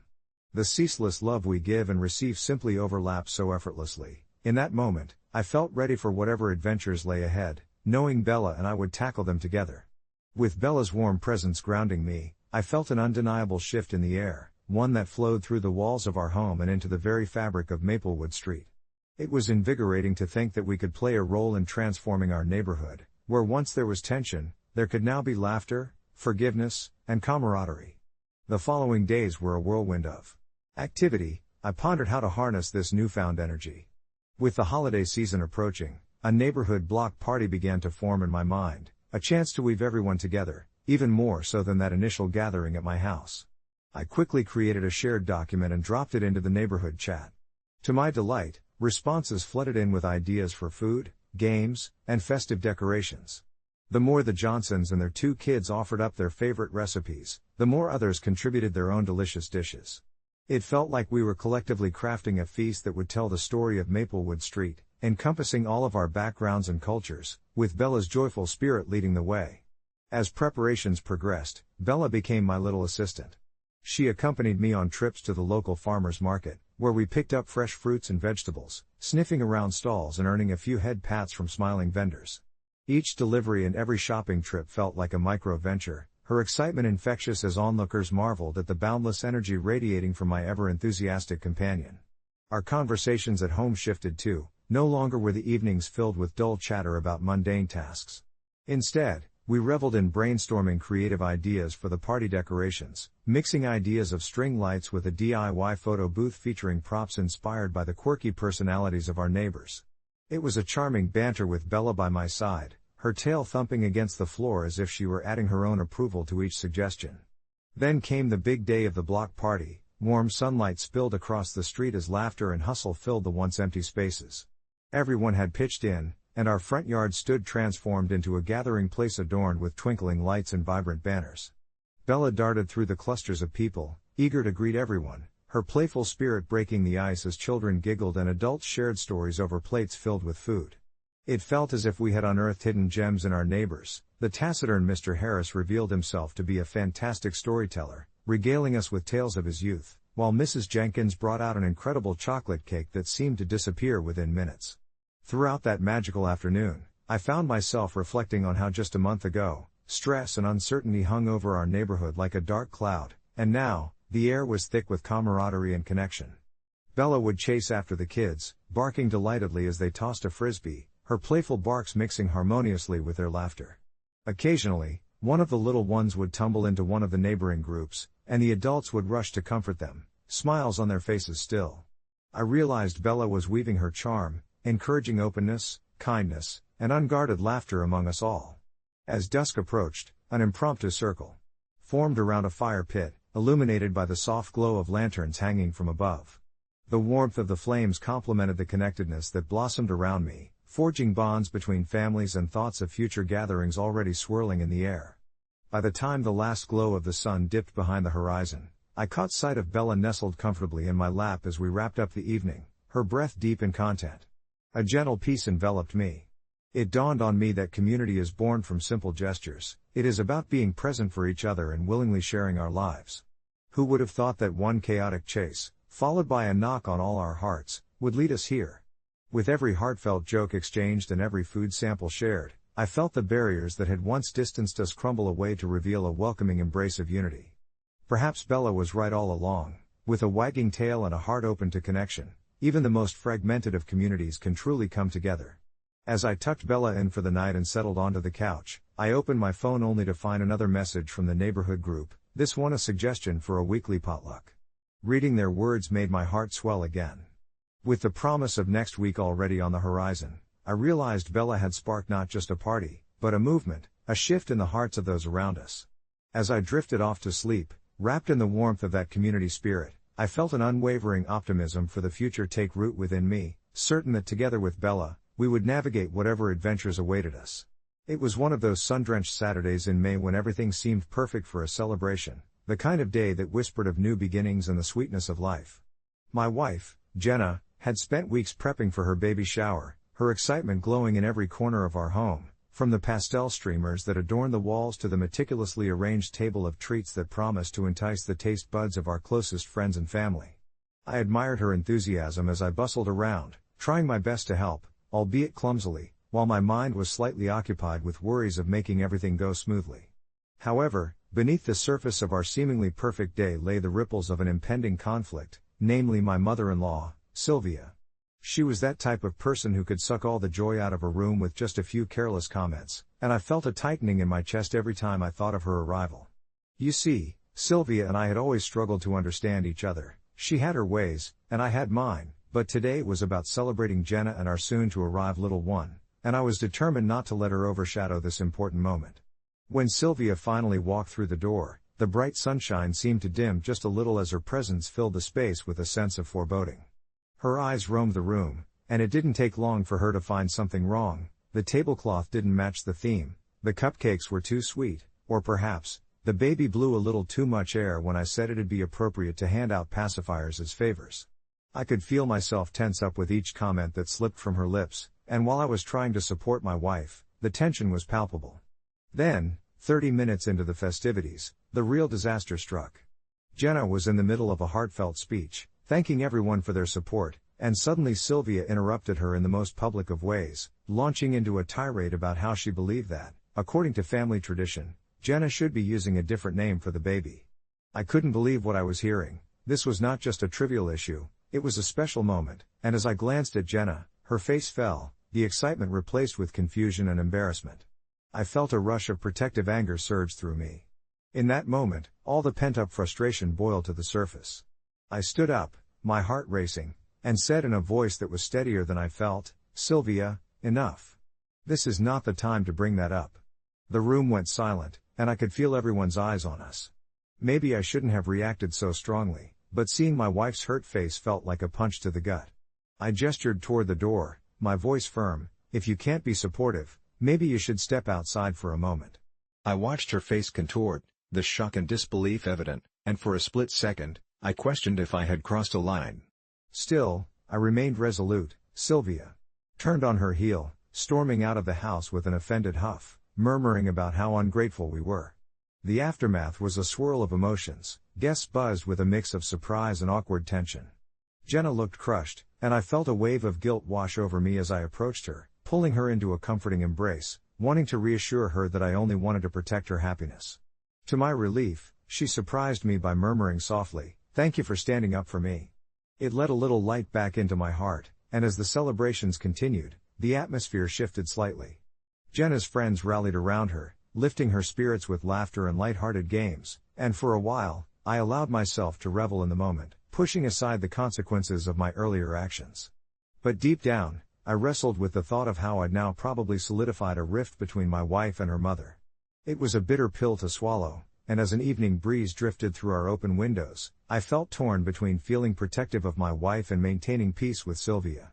In the days that followed, I found myself spiraling deeper into my thoughts. Sylvia called, demanding to talk, and I had to prepare myself for the confrontation that would follow. Surprisingly, when we sat down to speak, I was struck by her vulnerability. She opened up about feeling left out and the pressure of tradition weighing heavily on her shoulders. Through cautious conversation, I learned about her fears of losing her daughter to motherhood, a pain that resonated with me as I thought about my own parents' transition into grandparenthood. I realized I had acted out of impulse, but it didn't change the past. I still had a loving family that needed to find a compromise. Upon returning home, Jenna and I discussed the possibility of inviting her mother back over, trying to mend the torn fabric of our family before the baby arrived. And so it happened. A few weeks later, we hosted a small dinner, during which apologies were exchanged and an understanding was reached. Things certainly shifted, and they may not be ideal, but for now, we created harmony out of chaos, and I learned that sometimes, love requires a measure of patience and a willingness to listen. In retrospect, maybe I was the asshole for my instinctive reaction that day. Perhaps there were better ways to handle the situation without kicking my mother-in-law out. But I also didn't regret standing by my wife, fiercely protecting her in a moment of vulnerability. Family is messy, and though the road to reconciliation is ever evolving, I now know that sometimes you must navigate through the storm to reach the calm that follows. And every bit of our journey, the laughter, the tears, and the misunderstandings have taught us just how precious this new chapter in our lives truly is. As I sat on my bed that evening, shrouded in the soft glow of the bedside lamp, 1,000 thoughts swirled in my mind, each one heavier than the last. I had replayed that chaotic moment from the baby shower over and over like a broken record, searching for a sign that would confirm whether my instincts had led me right, or if I had truly crossed an unforgivable line. The laughter of our friends and family felt very distant now, fading like echoes in a cavern, replaced swiftly by the memory of my wife's tear-streaked face as she hurried into our bedroom to avoid any further conflict. She was carrying the weight of impending motherhood, stretched tight like a thin thread, and it had taken just a few careless words from her own mother to snap that thread. Seeing her heartache had ignited a fire within me, one that I wasn't sure I could contain. My mother-in-law's unfiltered comments blended with the uneasiness of the day, how she had seemed so determined to insert her perspectives on parenting, as if she was the one digging her heels into the ground while our lives were changing in uncharted ways, a territory that belonged to my wife and me alone. As the evening unfolded, I found solace in preparing a calming chamomile tea. The ritual seemed to slow time, allowing me to breathe in deeply and let the warm scent engulf me. I climbed into bed, the blankets cocooning me in a false sense of security while I waited for my wife to return. Minutes stretched, but just as I began to worry, I heard the softly creaking door hinge, a familiar sound that stirred a mix of anxiety and comfort. My wife, her dark hair tousled and eyes reflecting remnants of sorrow, slipped quietly into the room. She settled beside me, and at that moment, the world outside faded away. We sat in silence, the kind of silence that was both heavy and light, until she finally turned to me, her voice barely a whisper. Did you really mean what you said? The question hung in the air, and I felt my heart race, unsure of whether she was referring to my outburst at her mother, or my unending commitment to her. I rested my hand on her knee, wanting her to feel the certainty that buried deep within me, a promise of support and love. I did, I replied, swallowing hard. I would do anything to protect you, to give you the space you need to breathe and to enjoy this moment. I just wish it didn't have to turn out like that. Her eyes glistened as she listened, and before I knew it, she was leaning into me, softness enveloping the tension we had been navigating. I don't think you're the asshole, she finally sighed, and with that, a weight lifted. We spent hours talking, recounting moments of laughter and joy shared with friends that day, allowing ourselves to drown out the negativity that had seeped in. It felt cathartic to process the situation as a team, dissecting my mother-in-law's motives and her unwavering beliefs regarding parenthood. In the days that followed, we tentatively re-established connections with family, recognizing that confrontation wouldn't mend the fragility of the relationships we had nurtured. I called my mother-in-law shortly after our heart-to-heart, a move that surprised even me. Over the phone, feelings bubbled to the surface, empathy and forgiveness teetered on the edge as my throat went dry with uncertainty. I told her my side, we both teetered around our truths, and even though her voice was laced with defensiveness, there were moments of understanding, like threads stitching together the rips in our bond. It was humbling to recognize that the older generation often has their own baggage, fears and regrets hidden behind open mouths, bursting at the seams during celebrations meant for joy.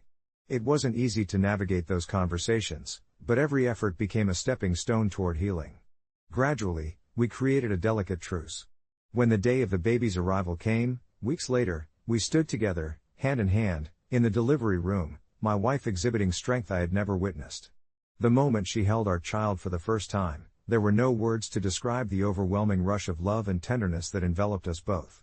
The air was heavy with realization. We weren't just welcoming a new member of our family, we were forging a deeper connection within our own little world, while learning how to coexist with those we hold dear, despite our differences. As we navigated through the chaos of new parenthood, family visits filled the days, and though at times, the air thickened with lingering tension, we remained vigilant, united in our commitment to each other's happiness. And perhaps that moment at the baby shower, messy as it had been, allowed us to find clarity in our approach to love, communication, and the intricate tapestry of family life. Months later, we embraced the chaotic beauty of parenthood, friends texting late into the night, laughter bouncing off the walls of our once quiet home. The lessons learned from that day remained etched in my heart. I no longer saw motherhood and family as simple constructs that existed in perfect harmony. No, it was a tumultuous sea that required navigating the waves of imperfections, one thoughtful action at a time. Looking back, I would never regret taking my wife's side that day, for it was in that instant I discovered the immeasurable depth of our love. And in the ebb and flow of family life, it became clear to me, as we rocked our newborn son to sleep, that it was well worth the storm I had waded through to find the calm that would follow. As the days turned into weeks following the baby shower incident, the emotional undertow still lingered, even amid the gentle joys of new parenthood. Our son, Caleb, brought enchanting smiles and moments of bliss I'd never foreseen, yet that single, charged moment with my mother-in-law felt like a weight clinging to my chest, an unwelcome cloud hovering over our sunlit days. My wife, Emma, had handled the fallout with such grace. She spoke to her mother multiple times, navigating an apology that I secretly hoped would bridge the gap in their relationship. Though I wanted so desperately to make things right, a quiet part of me felt that my actions were justified. Each time Emma picked up the phone to soothe her mother, I flashed back to that day, reliving my protective instincts, the icy chill of her words when she belittled Emma's fears about becoming a mother. It was uncharted territory for all of us. The little things that had once seemed minor began to feel monumental. As we decorated Caleb's nursery, laughing over colors and themes, I learned a lot about the fragile nature of our lives intertwining. Every department of parenting was steeped in endless questions, yet those moments forged bonds even tighter than I'd ever experienced. I remember specifically one evening, wrapped in a cozy blanket, Emma nursing Caleb while I sat close, watching them share an intimate world of their own. In those tranquil moments, I wiped away insecurities about my role as a father and husband. Those vibrant emotions painted love all around me. But it wasn't long before I could no longer ignore the changes in Emma's demeanor. I noticed the slight downturn of her mouth, the glances she threw towards her phone as if waiting for a message that never came. After a few days of deliberation, I finally asked her if she wanted to reach out to her mother again. Emma sighed, her brow wrinkling as if I'd pressed on a still fresh bruise. "I wish things were different," she finally said, her voice trembling. "I didn't want a rift between us. She was always someone I leaned on." Her admission hung in the air, light but heavy with meaning. I wanted to heal the fracture that my reaction had caused, yet I also grieved for the rift I had helped create, feeling like I had been cast into the rolling waves without a life preserver. Gradually, I came to appreciate that even when we feared failure or confrontation, the need to confront uncomfortable truths was indeed the path toward resolution. One day, I encouraged Emma to write a letter to her mother, to express her feelings as authentically as she could without the pressure of a direct conversation that might stir the tide once more. It seemed therapeutic, piecing together thoughts that had flitted away amidst the chaos of emotions.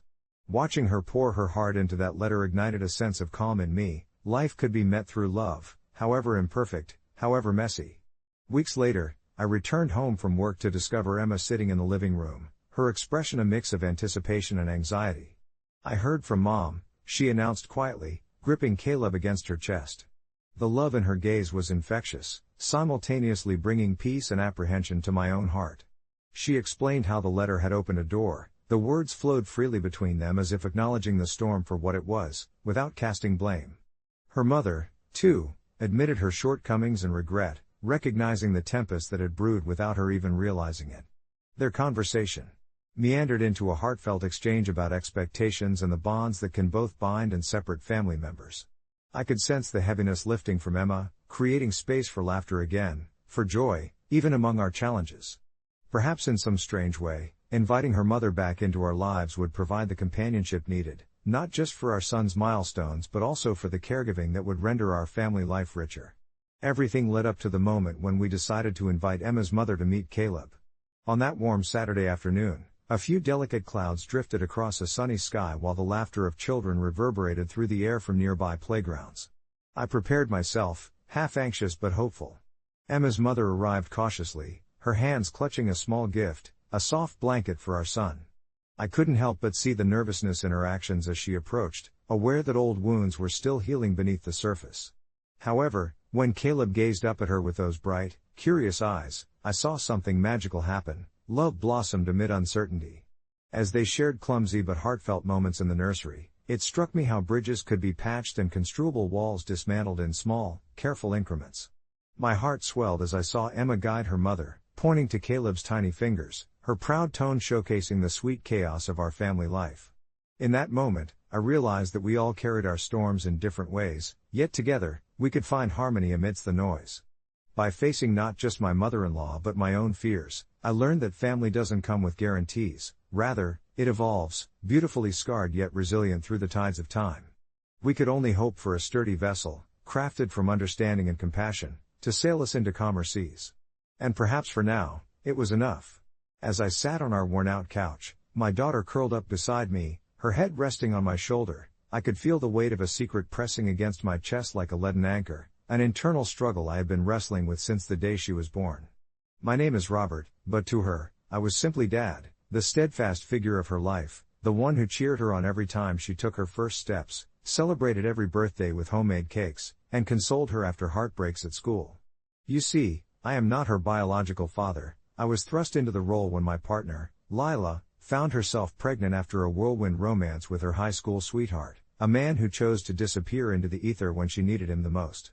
In the beginning, Lila had told me about her estranged relationship with the father, and though it initially felt like a burden, I found unexpected joy in becoming a father figure to little Emma.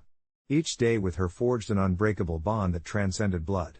Yet, as she grew, so did my fears. Every giggle we shared, every bedtime story I read, felt like sand slipping through my fingers, and the question lingered in the back of my mind, when would I have to tell her the truth?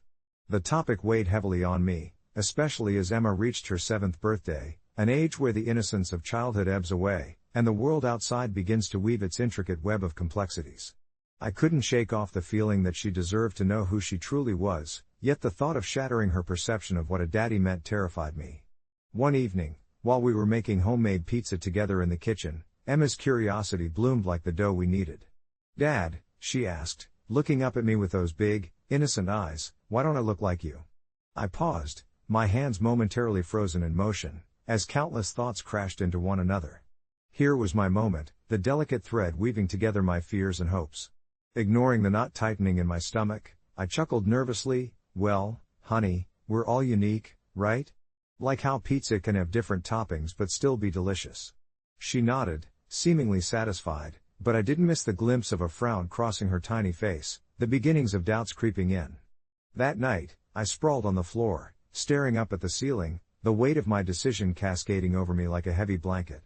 The idea of eventually telling her felt unbearable, yet living with the knowledge that I had kept such a monumental truth from her was gnawing at me, a constant hum in the back of my mind. Days turned into weeks, and I felt the anxiety swell within me like an untamed tide, unsure of how to navigate this emotional sea. I found myself lying awake late into the night, watching as Lila slept beside me, blissfully unaware of my spiraling thoughts. I had made a promise to myself to protect Emma, to give her the happiness she deserved, but was I building her a castle on top of a fragile foundation, one that could crumble with the mere whisper of my truth? Her birthday approached, and with it, my urgency to make a choice. I decided to consult an online forum for advice, a collective of voices that could guide me through my turbulent thoughts. The responses were varied. Some suggested absolute honesty, while others urged caution, reminding me that childhood was a fleeting moment best preserved without complicating truths. The most heartfelt message came from someone who spoke of how being a father isn't defined by blood but by love and dedication, and suddenly, I felt a flicker of clarity. Finally, on a warm evening in late spring, I gathered the courage I had been seeking. I knelt down beside Emma as she played with her toys, her laughter filling the room with warmth. "Sweetie," I began, my voice steady despite the tremor in my hands, "can we talk for a moment?" Emma looked up, the excitement in her gaze faltering, sensing the gravity of the moment.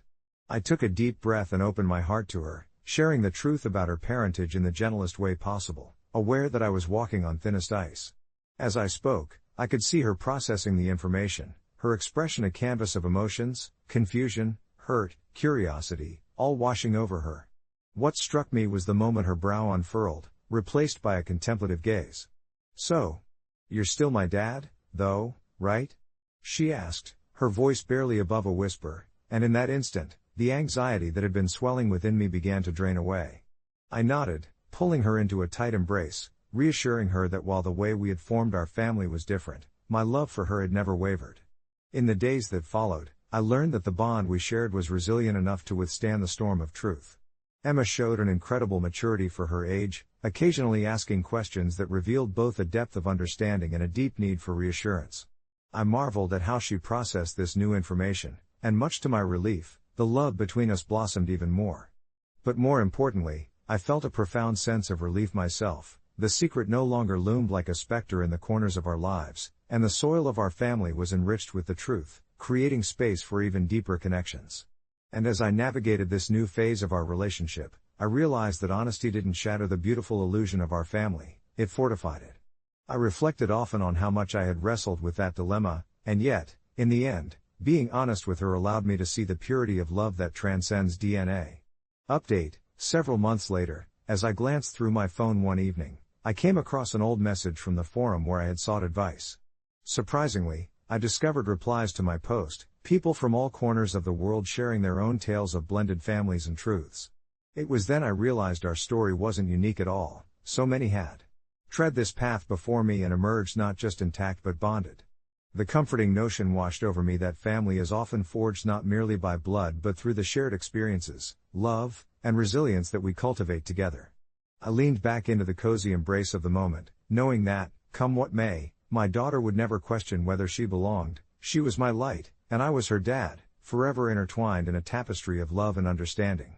As I gazed at the flickering candlelight, casting comforting shadows around the room, the weight of the secret I had carried for so long began to feel both heavier and lighter at the same time. While I had crafted a life full of laughter, adventure, and love with my daughter, Amy, the thread of truth tugged at my heart. The day I received the news about my partner's unexpected pregnancy and the true nature of our relationship was one of those moments that forever redefined my perspective on family. I was not biologically linked to Amy, a fact that often lingered at the back of my mind like a faint whisper, reminding me that I was an outsider to a world I had willingly entered. Yet, as the years passed, it became increasingly clear that blood did not define my role. The myriad of bedtime stories, scraped knee band-aids, and heartfelt conversations about her day did. Resigned to the notion that revealing this truth could shatter the innocence of our bubble, I made the choice to keep my silence, to protect her joy and the sanctuary we had built together. But as she grew more curious about her origins, her questions began to feel like gentle nudges toward a truth I couldn't continue to evade forever. They were innocent at first, simple inquiries about her features and why she looked different from me, questions that caught me off guard and sent a shiver of unease down my spine. I watched her brilliant smile fade to that of uncertainty as she probed further into her identity, and each question felt like a pressure cooker building inside my chest. I could feel the responsibility of my role as her father shift under that weight, and I was torn between my urge to cuddle her close in reassurance and the gnawing doubt of whether my silence was truly in her best interest. One evening, after reading her a story about a little girl who was brave enough to embrace her roots, Amy turned to me, her big brown eyes glistening with curiosity. "Daddy, what if we all have something special about us? What if I'm not like you?" The question caught in my throat, and I found myself caught off guard. It was as if the very universe conspired to push this secret to the forefront of our lives. Unbeknownst to me, she had been contemplating the same questions that had clouded my mind. My heart raced, realizing that the moment of truth was approaching, and I had to find a way to navigate this delicate discussion.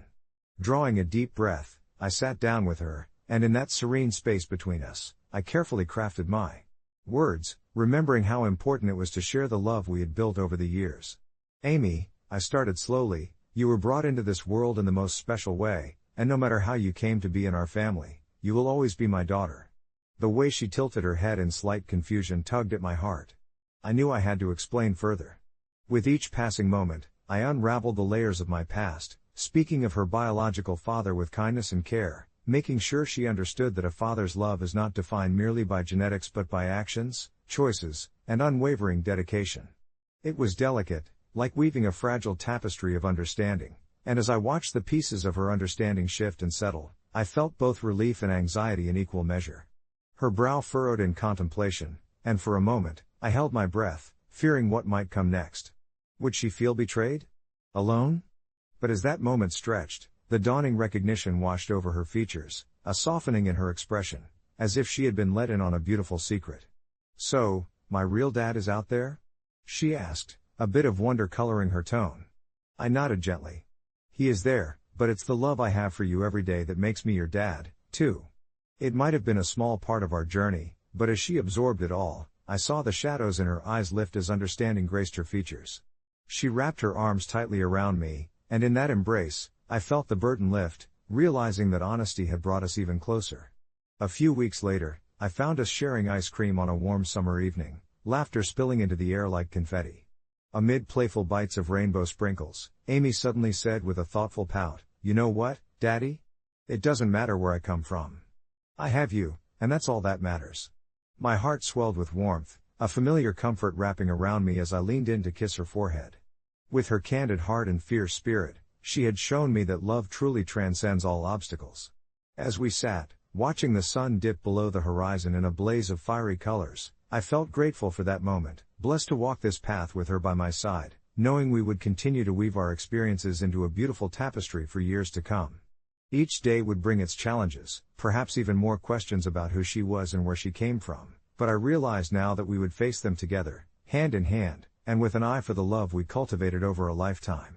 Family was not defined solely by heritage, it was the dance of trust and understanding we shared, the bridge of love spanning the depths of our differences, creating an unbreakable bond stronger than any DNA.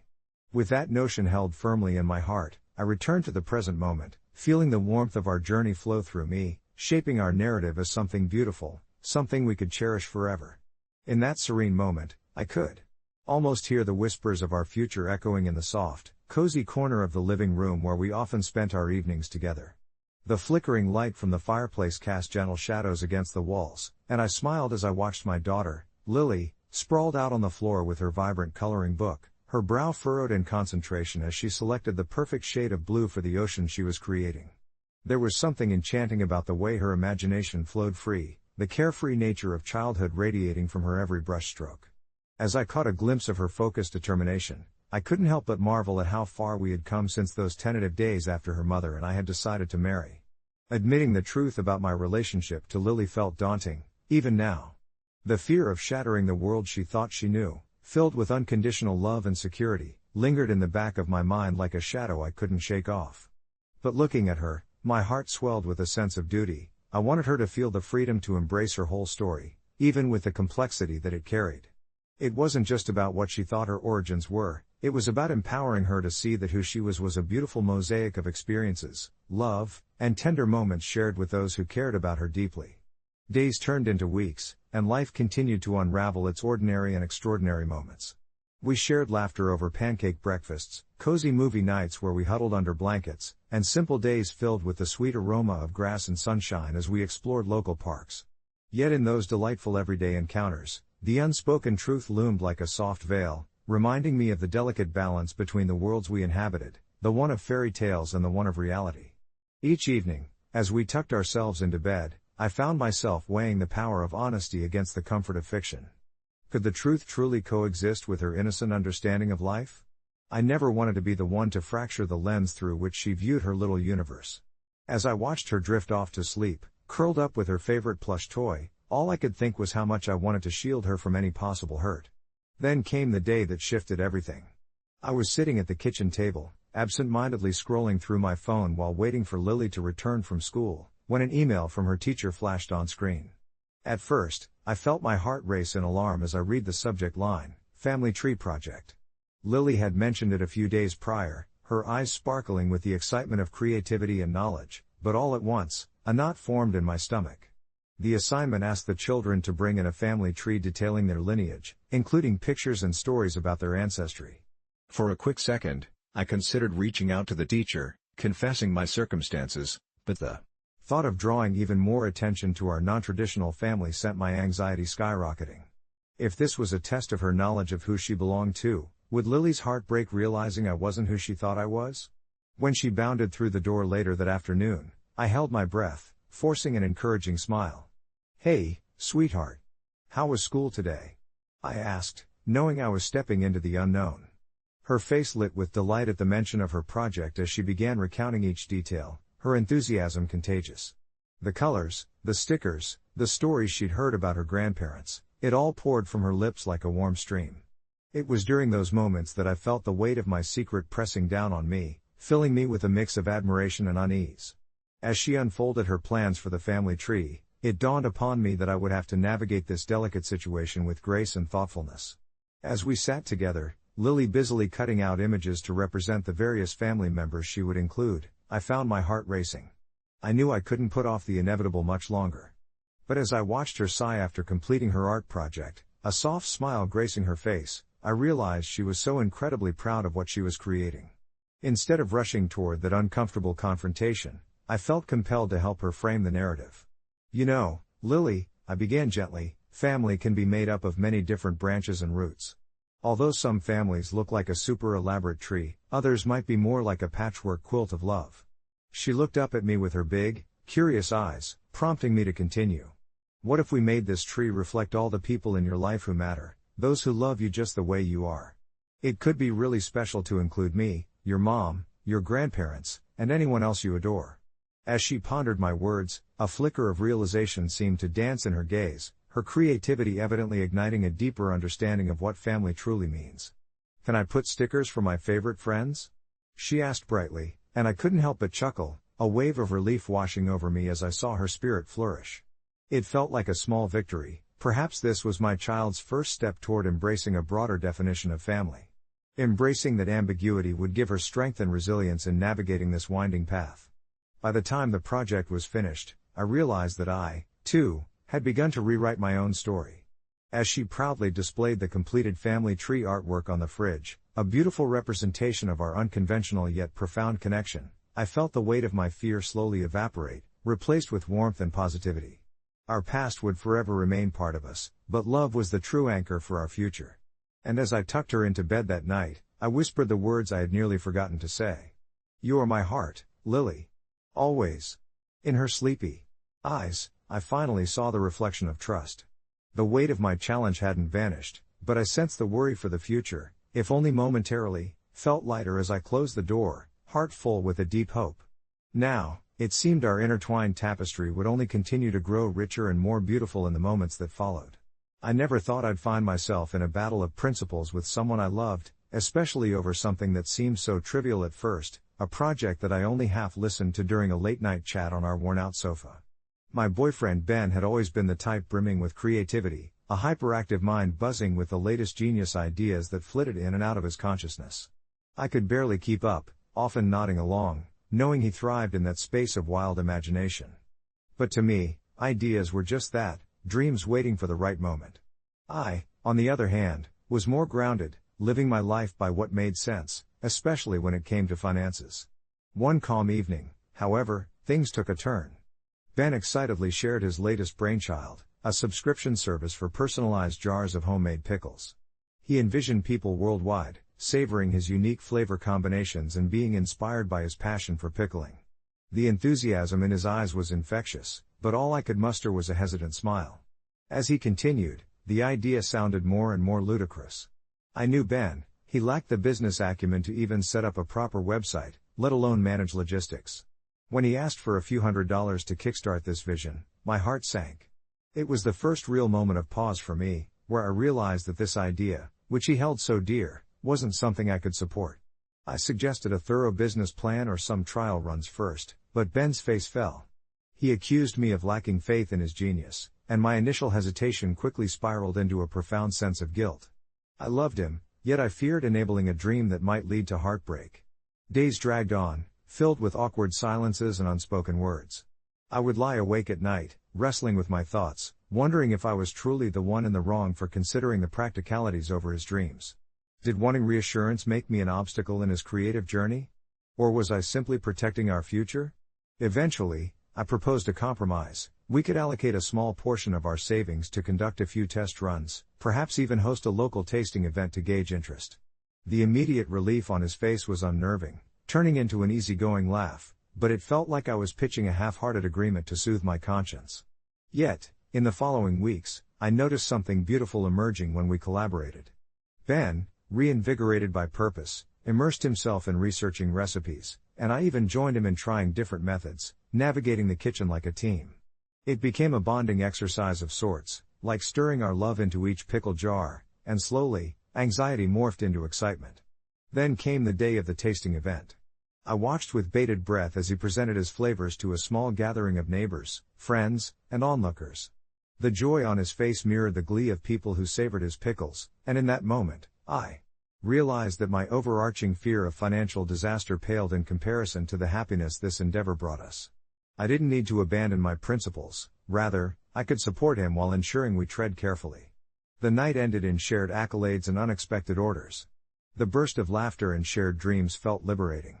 Reflecting on those moments, I learned that it wasn't just about my resistance to fund a failed endeavor, it was about navigating the balance between supporting creativity while honoring my grounded nature.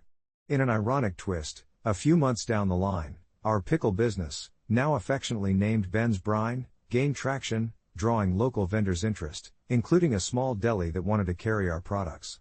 While I still often struggled with the concept of financial risk, I began to appreciate the beauty of possibility. Still, I made a silent vow to remain cautious, ensuring that, while we dreamt big, our feet stayed grounded in reality. I realized love wasn't only about encouragement, it was also about clever navigation of ideas and support through practicality. Perhaps the struggle between imagination and reality was as indispensable as the flavors in our jars, melding into something uniquely our own. I would often smile at our journey, and one evening, after watching Ben meticulously pack orders, I felt an urge to share our story on Reddit, a blend of AITA and our /relationship sentiment swirling in my head. Am I the asshole for refusing to fund my boyfriend's genius idea? Seemed like a fitting title, but deep down, it transformed into a thread about two imperfect people forging a path together, where dreams and rationality coexisted in their own peculiar harmony. I pressed post and watched as comments poured in, eager to share our message of love and compromise with a world that might just need to hear it. As the comments started rolling in, my heart raced with a mix of excitement and trepidation. I found myself caught in a tide of responses, both affirming and questioning. Some users rallied behind my decision, calling it wise not to sink my savings into a risk that could lead to financial ruin. Others, however, championed Ben's creativity, urging me to believe in his vision, to have faith that sometimes the greatest risks yield the sweetest rewards. I leaned back in my chair, considering the dissonance of it all. Ben's genius idea, as he called it, was a subscription model for a quirky line of eco-friendly pet products. Think biodegradable chew toys and organic catnip laced with chamomile. The concept had merit and, more importantly to me, was a reflection of Ben's love for animals and commitment to sustainability, but the financial commitment weighed heavily on my mind. I imagined what it would be like to face our friends and family if everything went south. No one seemed to share the fantasy of becoming an overnight success, and I worried that my determination to be practical would be painted as lack of support for his dreams. That night, after reading through countless comments that felt like both validation and scrutiny, I sat on the couch while Ben scrolled through social media. I watched him, the light from the screen casting shadows that flickered across his face, and I felt a warmth surge in my chest. Beneath the layers of my doubt lay a deep love for him and a recognition of the immense effort he was putting into his idea. When he mentioned his plans for a booth at the local farmers market the next week, my heart sank. It felt like a band-aid being ripped off over a wound I hadn't fully addressed. I decided it was time to talk. "Ben, can we chat for a minute?" I asked, my voice wavering slightly. He paused, glancing at me with those bright eyes that exuded both hope and a hint of vulnerability. We sat together, our knees almost touching on that old, worn couch we'd picked up together from a thrift store. He watched me intently as I fumbled to find the words, my mind racing through all the implications and feelings. "I want you to know that I admire what you're doing. Your passion for the eco-friendly concept is inspiring," I started gently, gauging his reaction. He nodded, a small smile breaking until I continued, "But I'm really struggling with the idea of funding this venture." I let the words hang in the air, framing my concerns without diminishing his dreams. Ben shifted, his smile dimming slightly as he absorbed my words. "I get that. I really do," he said, his tone steady but tinged with disappointment. "But, you have to see it from my perspective too. This could be something great. I just need a little support to make it happen." As I watched him grapple with my reluctance, it struck me how deeply we were caught in this tangled web of aspirations and realities, and maybe, just maybe, if we navigated it together, we would find common ground. I took a deep breath, drawn back to the Reddit thread I had just posted. It dawned on me that my initial impulse to share our story didn't just stem from wanting to seek external validation. I wanted accountability, an open dialogue about pushing boundaries without losing oneself in the process. "Okay, how about this?" I proposed, choosing my words carefully. "Instead of jumping into a financial commitment, what if we brainstorm some smaller steps? We could put together a prototype, seek local feedback, maybe even test the waters at the booth without significant investment." His eyes widened slightly, hope flickering back to life as he saw the possibility within my suggestion. "Are you serious?" he asked incredulously, a slight tremor in his voice. "You'd help me build it?" My heart warmed as I nodded, feeling the electric charge of connection radiate between us. "Let's work on it together. You could need my help with the marketing side of things, and I believe we can find a middle ground." Relief washed over his features. There was still fear of the unknown lurking in the background, but I could see that he wasn't looking for unwavering support or financially empty promises. He just longed for partnership in a dream that felt elusive.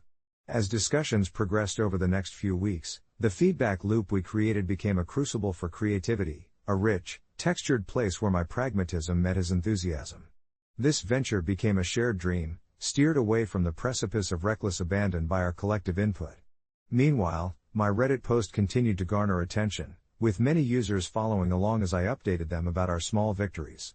We received encouragement and advice from strangers who rooted for us in our public yet intimate journey.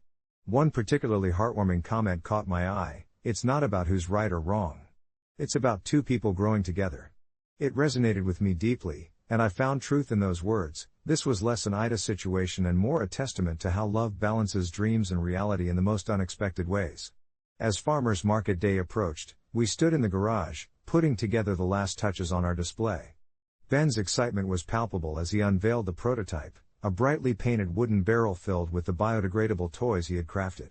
There was a moment when he turned to look at me, his eyes gleaming with a mix of fear and exhilaration. I felt my heart swell as we posed for photos in front of our booth, laughter bubbling between us.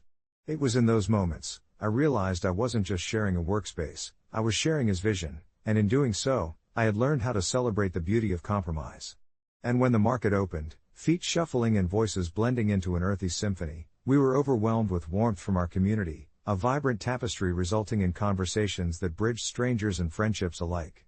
The day was a success that unfolded before us, not just in sales but in connection and shared smiles.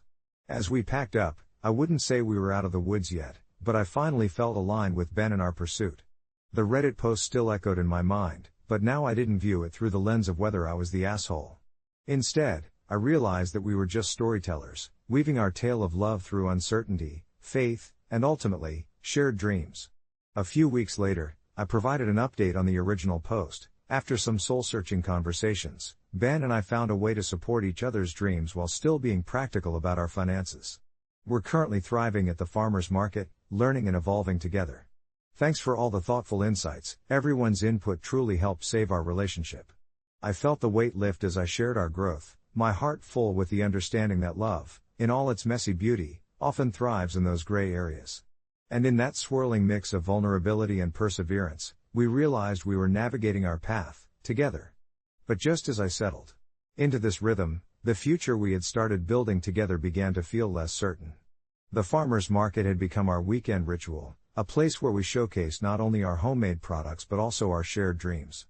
Each Saturday felt like a small victory. We laughed at customers' reactions, shared bites of homemade snacks with each other, and celebrated our modest earnings with a quick trip to the local cafe. However, as the weeks passed, I noticed that Ben seemed increasingly distracted. I could see the glimmer of ideas flitting behind his eyes, but instead of sharing them with me as he used to, he wrapped his thoughts in layers of secrecy. One evening, after a brisk day at the market, I caught him sketching ideas in his notebook, a faraway look casting shadows across his face. "Hey, what's going on in that head of yours?" I asked, attempting to bridge the distance that had begun to grow between us. He glanced up, surprise mingled with something that felt ominous. "Nothing. Just some ideas for the next phase of our venture," he replied nonchalantly, but I sensed an undercurrent of something deeper lurking beneath his surface. It was then that I felt my heart flutter with unease, and I couldn't shake the feeling that a storm was brewing, and I was left without an umbrella.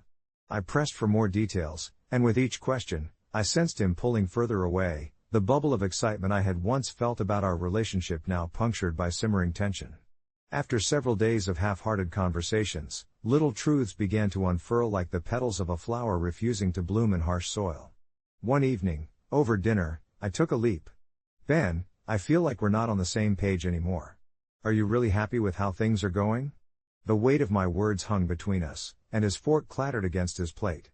He looked at me, eyes wide, then opened his mouth to speak but quickly shut it again, glancing down instead. Finally, he let out a long breath. I've been thinking about expanding our business further than the market. There's a whole online community for what we do, and I want to tap into it." There it was, the floodgate had opened.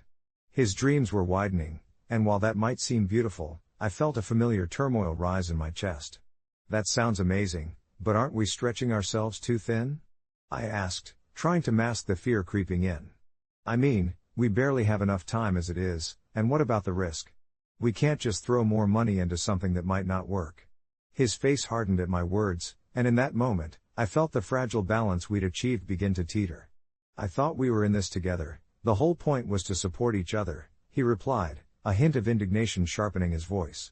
As he spoke, I could see the flame of his ambition battling despair, but beneath it all, my own fear flared up in response. It felt like we were on two separate islands, and I couldn't even reach him on a bridge made of words. That night, I lay awake, replaying our conversation in my mind like a broken record. In just a matter of weeks, our quaint partnership felt strained under the weight of ambition and uncertainty. I found solace in the soft sounds of the nighttime world outside, crickets serenading me as I tried to quell my worry. The following days bore the weight of unspoken words, and our once lively market days morphed into a quiet ritual of forced smiles and muted laughter. Ben seemed more electric than ever, distant but burning with ideas that fed off my fears. I couldn't help but wonder if his vision for our business included a space for me at all. It took several days of silent simmering before I reached a breaking point. One Saturday, during a lull between customers at the market, I confronted Ben again. "What if we come up with a clear plan together, instead of you going ahead solo? I want to support you, Ben, but I need to feel included in what we're building. Your dreams matter to me, but so does our partnership." His gaze met mine, piercing yet unsure, and I held my breath. The silence stretched between us like a taut wire ready to snap. Slowly, realization seemed to dawn upon him. the anger fading just a little to expose a flicker of understanding. I guess I didn't consider how my ambitions have started to push us apart. I was so focused on getting ahead that I forgot why we started this together in the first place. I felt a swell of relief wash over me, as if a heavy curtain had been drawn back, allowing sunlight to seep into the stifling darkness of my worries. After that, something shifted between us. Ben began including me in his brainstorming sessions, drafting plans together late into the evening, and for the first time in weeks, I felt my enthusiasm reignite. We created a strategy that both respected his dreams and acknowledged our limitations, crafting a delicate dance between risk and reward. As we navigated our way through that process, it became clear that this journey wasn't just about individual aspirations but about weaving our dreams together, one thread at a time. With renewed energy, we launched our online store, balancing our market presence with the new venture. Month by month, sales grew, ideas flourished, and miraculously, so did our relationship. It wasn't without its bumps. Some nights ended in frustration when technology failed us or when we faced competition that made us second-guess our approach, but we learned to communicate through the challenges instead of around them. In those moments of doubt, we would often revisit that original post I had shared on Reddit, the one that had stirred so much conversation and reflection. It became a reminder of the messy and beautiful journey we were on. Our different facets started to harmonize, turning discord into a beautiful melody that felt uniquely ours. Eventually, as I looked back on that time, I realized the power of love not only to lift us up but to ground us in the essence of who we are. Our experience at the farmer's market became not just a business endeavor but the backbone of our relationship, a shared narrative where our hopes intertwined like the strings of a well-played instrument. And as I lay in bed that night, listening to the soft rhythm of Ben's breathing next to me, I whispered a quiet thank you to the universe for the lessons learned and the love that continually shaped us. It wasn't about avoiding the storms but dancing together in the rain, finding joy in the journey and in one another. When I first moved into my college dorm, I was filled with a mix of excitement and fear. Living away from home meant newfound freedom coupled with a whole lot of responsibility, but nothing quite prepared me for becoming a reluctant pet owner. My roommate, Jamie, had a long-haired tabby cat named Oliver, a fluffy bundle of mischief that seemed to have an uncanny ability to detect when I was vulnerable, and despite my initial hesitation toward sharing my space with an animal, I found that I could tolerate Oliver's antics, until that fateful Tuesday afternoon. It had been a long day filled with back-to-back classes and a looming assignment I was struggling to tackle. I returned to our dorm, a small space cluttered with books, clothes, and the ever-present scent of takeout. The moment I settled into my bed, ready to drown out the world with some music, I heard Jamie's voice carry through the thin walls as she chatted with friends. I could hear laughter and the clinking of glasses, a stark contrast to the chaotic storm of thoughts whirling in my mind about deadlines and future plans. It wasn't long before Oliver, as if sensing my solitude, poked his head through the door, his wide yellow eyes fixed on me. "Not now, Oliver," I murmured, hoping to ward him off with my exhaustion, but, as it turns out, nothing could deter his determination. He wiggled through the slightly ajar door and hopped onto my bed, his presence filling me with a mixture of annoyance and reluctant affection. I gently shoved him off, trying to reclaim the boundaries I had set around my personal space, but I couldn't help but chuckle as he stared up at me, his ears twitching with every sound in the room. Then came the moment that seized my attention and left me questioning my sanity. Oliver, in a burst of unexpected empathy, nuzzled his face against my hand, then proceeded to bat at my fingers as if to say, "I'm really sorry for intruding, see how cute I am?" I blinked in disbelief, half wondering if I had gone mad or if this was just a cleverly plotted scheme orchestrated by my roommate. "You really think a cat can apologize?" I thought, lowering my hand hesitantly. The warmth of his fur was oddly comforting. Yet that comforting feeling quickly twisted into discomfort as Jamie burst into my room, beaming with pride for her well-behaved cat. "Do you see him apologizing?" she joked, and I couldn't help but feel a tight knot of frustration building in my chest. I had set boundaries for a reason. I needed that space to unwind, to think, and to not feel like I was babysitting a creature who had no concept of personal space. "Maybe he's learned how to be more considerate," Jamie added, but the playful tone felt dismissive of my true predicament. The following day became a cycle of Oliver seeking me out, sitting on my desk as I tried to study, performing antics to win my affection, and despite my best efforts to keep him at bay, I found myself secretly charmed. However, a tipping point came when, the next day, he curled into my lap while I was engrossed in reading. I felt warmth radiating from him, and suddenly, it felt like Oliver had transformed into an emotional semaphore, signaling that I wasn't alone despite all the chaos around me. Just as soon as the joy of that connection blossomed, the reality of our living situation crashed into it.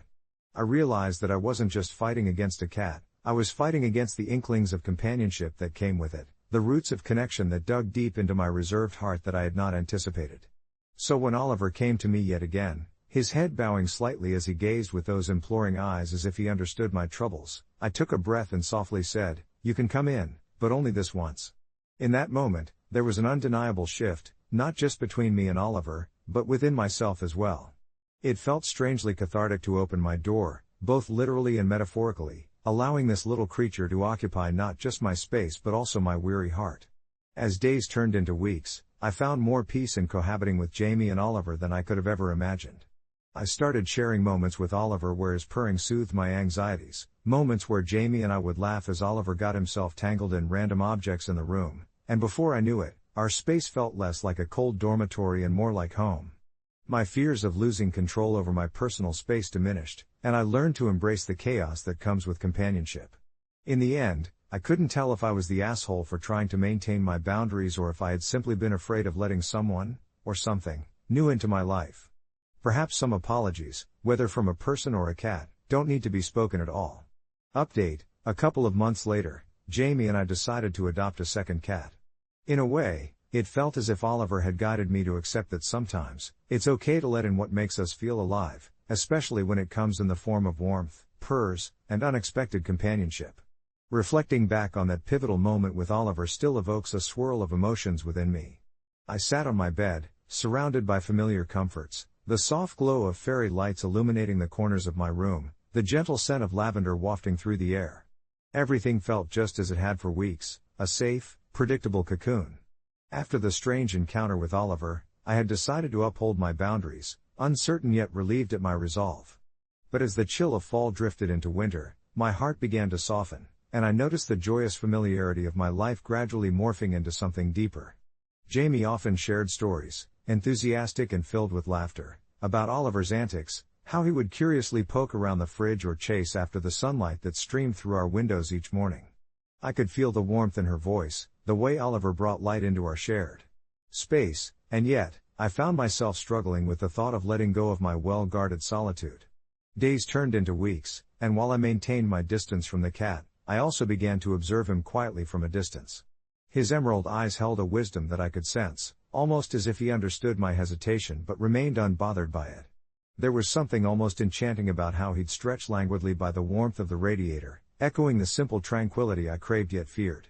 Slowly, I began to warm to his presence, not so much in a grand gesture, but through those small, almost negligent interactions, like when I would stand in the kitchen and catch him watching me as if waiting for an invitation into my life. It surprised me how quickly I started to miss him during those moments I chose to withdraw into my room, loathing how I had created such a divide between us with my own fears. I found myself half-consciously leaving my door ajar at night, just to catch the rhythm of his soft padding outside, an unspoken invitation for him to join me should he so choose. Finally, when Jamie suggested we adopt a second cat, a rush of emotions flared within me, fear, excitement, and a surprising sense of relief. I realized then that perhaps my self-imposed barriers had been choking me much more than any intrusion of Oliver ever could. As Jamie collected supplies and eagerly researched rescue shelters, I felt a gentle nudge toward acceptance, the idea of companionship igniting something long dormant within me. When we first met our new feline friend, a timid little bundle of gray with striking blue eyes, it felt surreal in a way that made my heart race. As Jamie gently coaxed the shy kitten forward, I felt Oliver rub against my leg, almost as if he already understood his role in this new chapter.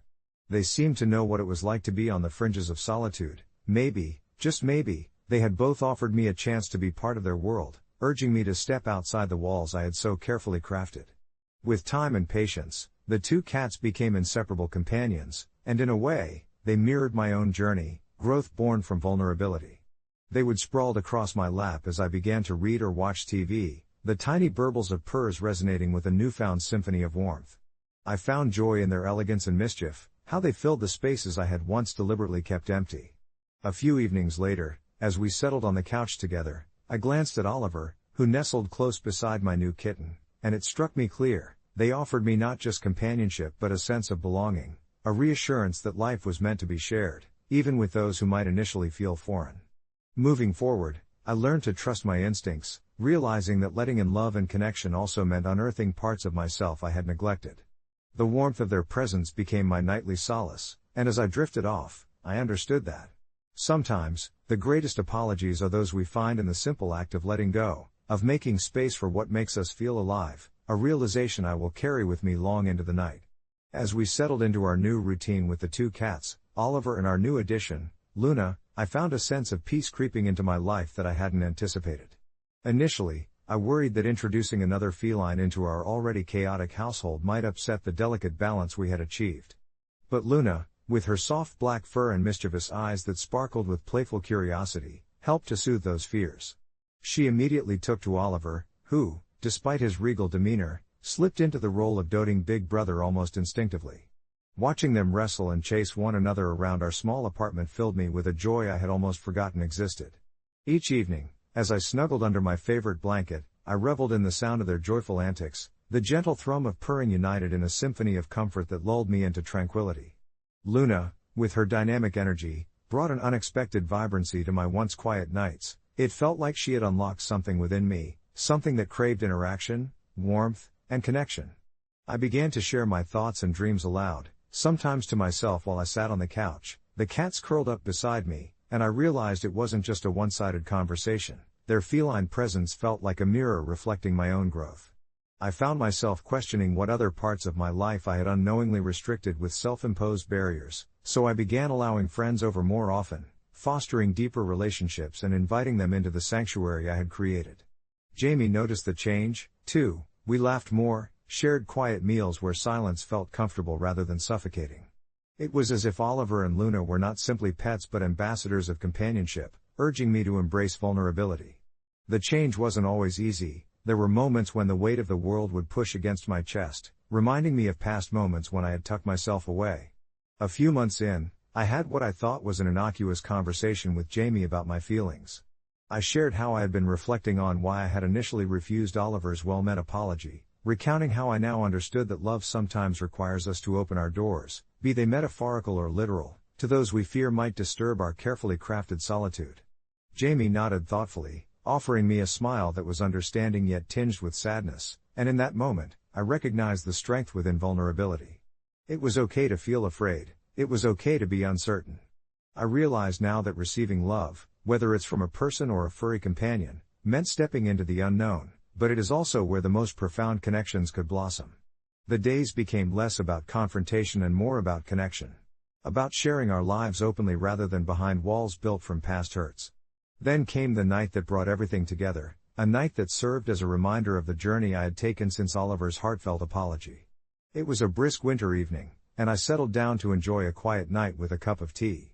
The world outside was painted in white, the street lamps casting a warm glow against the snow, while inside, my two cats curled contentedly on my legs. I flipped open my journal, a ritual I had embraced as I gathered my thoughts, documenting the emotional clarity that had graced my life in recent months. Suddenly, Oliver leapt from my lap onto the desk, his little paws tapping against the pages until he settled beside me, staring up with those piercing green eyes as if he were reading my mind. It struck me that there was a profound sense of gratitude swelling within me, gratitude not just for Oliver and Luna but for the whole journey that had brought me to this moment. I leaned down, giving Oliver a gentle scratch behind the ears, and said aloud, "Thank you for teaching me how to love again." When Luna nudged her head against my hand, insisting on her share of affection, I felt an overwhelming sense of connection, a comforting reminder that sometimes the most precious breakthroughs come from the most unexpected places. In the blend of their fuzzy warmth and the tranquil ambience of the room, I embraced the idea that letting go of boundaries could be liberating, not just for myself but for the new family we were building together. As I closed my journal and let the stillness envelop me, I understood that life thrives in shared warmth, and perhaps, the most genuine apologies come wrapped in the soft fur of those who teach us the value of presence, love, and belonging. The phone call came out of the blue, shattering the fragile peace I had crafted for myself and my two young children in the years since the divorce. "He's gone," the voice on the other end faltered, and my heart sank. It was from a mutual friend, one of the few remaining ties to a man who had once been my partner before life took us down vastly different paths. The news of my ex-husband's sudden passing brought forth a wave of conflicting emotions that crashed over me like a stormy sea: anger, grief, and even remnants of love mingled with memories of the life we built together, now reduced to echoes and ghostly shadows. My children, Jason and Lily, played quietly in the living room, unaware of the turmoil brewing just beyond their innocence. What would I tell them? Should I bring them to the funeral? As the moments ticked away, I wrestled with the thought, envisioning their little faces, so full of curiosity and imagination, grappling with something so profound as death. Eventually, I made the decision: they needed to see their father, even if it was just a final goodbye wrapped in an unfamiliar wrapping of grief and closure. On the day of the funeral, the autumn leaves fluttered to the ground, painting a poignant backdrop of gold and crimson. The church, its steeple rising into the gray sky, seemed to absorb the sorrow unfolding within its walls. I held both of their small hands as we walked through the heavy wooden doors, the hushed murmurs of relatives and friends swirling around us like fog. I could feel Jason's grip tighten, his eyes darting nervously at the sight of people dressed in black, while Lily, blissfully unaware, kept asking where her daddy was. My heart ached at that innocent question. Would it be too much for them? Would they understand why we were here? But I swallowed my doubts, reminding myself that this was as much a part of our story as the laughter we had shared. We took our seats near the front, my heart racing as the service unfolded. Each word felt like a weighted stone dropping into the pit of my stomach. Echoes of memories, both painful and beautiful, reverberated in my mind, weaving a tapestry of our shared past. The moment we stood to say our final goodbyes, it became harder. Jason leaned against me, his small shoulders shaking with suppressed emotions, while Lily reached up, eyes wide and confused, asking in a hushed voice why everyone was crying. I knelt beside her, trying to explain, but my voice caught in my throat as I remembered the last time he had held her. In that frail, intimate moment, I was struck by a pang of guilt. Was I cross-building grief for my daughters? Or was this a brave moment for them, an opportunity to learn about loss and love in its most raw form? As we placed flowers on the casket, the scent mixing with the damp air, I felt a blend of sorrow and relief. Through the pain, I saw a flicker of resilience in their eyes, a silent acknowledgement that we had each other, bonded by our grief but steadfast against the storms beyond. The funeral was a long-awaited clarity, an intricate knot being untied slowly but surely, and I couldn't help but feel a sense of closure. When it was done, and we stepped outside, the sun broke through the heavy clouds, casting a warm glow on our faces like a quiet blessing. As we drove home, the atmosphere in the car felt strangely lighter despite the weight of the day's events. I glanced in the rearview mirror, seeing my kids fall asleep, heads leaning against each other without a care in the world. A soft hum of a lullaby from the radio melded perfectly with their gentle breathing, and I couldn't shake the feeling that perhaps I had done the right thing. I knew that the question would linger in the shadows of my mind: am I the asshole for taking them to their dad's funeral? But at that moment, I felt the weight of the world lift just a little, enough to know that perhaps this was a pivotal moment for all of us. When we got home, I tucked them into bed, kissed their foreheads, and closed their door lightly. In the quiet of the night, I reflected on our journey and the love that continued to bind us, even amid chaos. Maybe in sharing that last goodbye with their father, I taught them more about life and love than I could have anticipated. A few months later, after grappling with the grief and growing even closer as a family, I received a message from my ex-husband's sister, expressing gratitude for bringing the children to the funeral. She had shared how seeing Jason and Lily, alive and full of spirit, reminded everyone of the kindness he had in life even after the rocky years of our separation. It surprised me how much that acknowledgement lifted my spirits. And as I sat under the evening sky, watching the stars blink to life, I finally felt at peace with my decision. Through heartbreak, we had found a new, albeit different, strength, and I had come to realize that even in death, there are lessons of love we could carry forward. In the days following the funeral, I found myself reflecting on the lessons we had extracted from such a heavy experience. The gray clouds still lingered, but they had dulled, and the sun had begun to peek through them, offering a tender warmth I hadn't felt in months. Jason and Lily seemed lighter, too, their laughter echoing through our home like notes of a sweet melody that I had forgotten existed.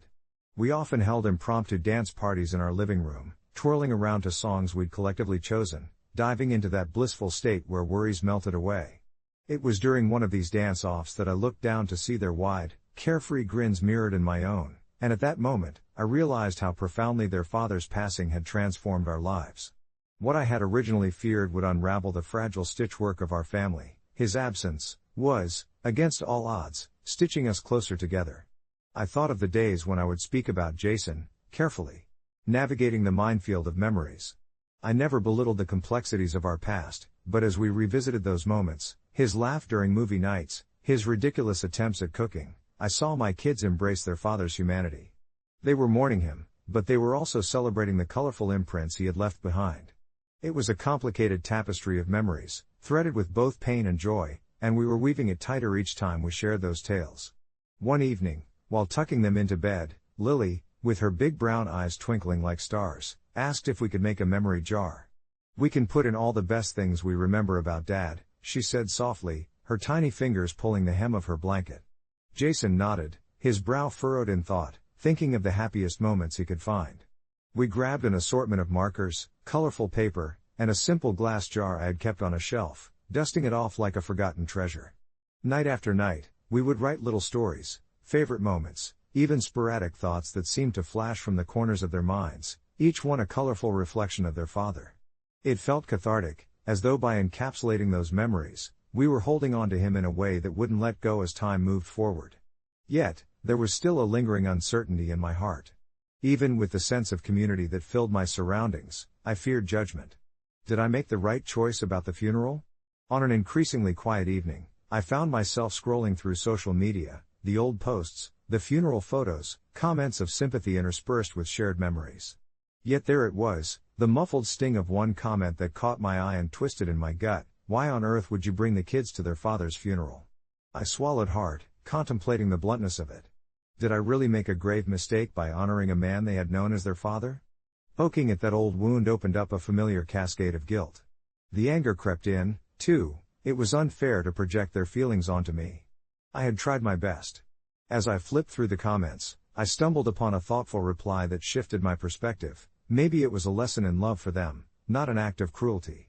Feeling the heaviness lift slightly, I realized I wasn't alone in this. So many parents face judgment, and for each of those harsh voices echoing in my mind, there were countless parents who had found their own way, each soldiering through their challenges, fighting battles of their own, learning to let love guide them. I closed my phone with a newfound determination and focused instead on my children, who were now deep asleep, the reassuring sound of their breaths filling the room like a comforting lullaby. Weeks passed and our little family developed a new rhythm. I sometimes still encountered sporadic judgment, especially within our small town, like when I would run into familiar faces at the grocery store. Each smiled. Nod felt loaded. Sometimes, people would make small talk about the weather, while others would simply look down, avoiding eye contact altogether. Those moments were filled with undertones of unspoken words, yet they began to bother me less. I remembered why I had made the choice to bring Jason and Lily to that funeral.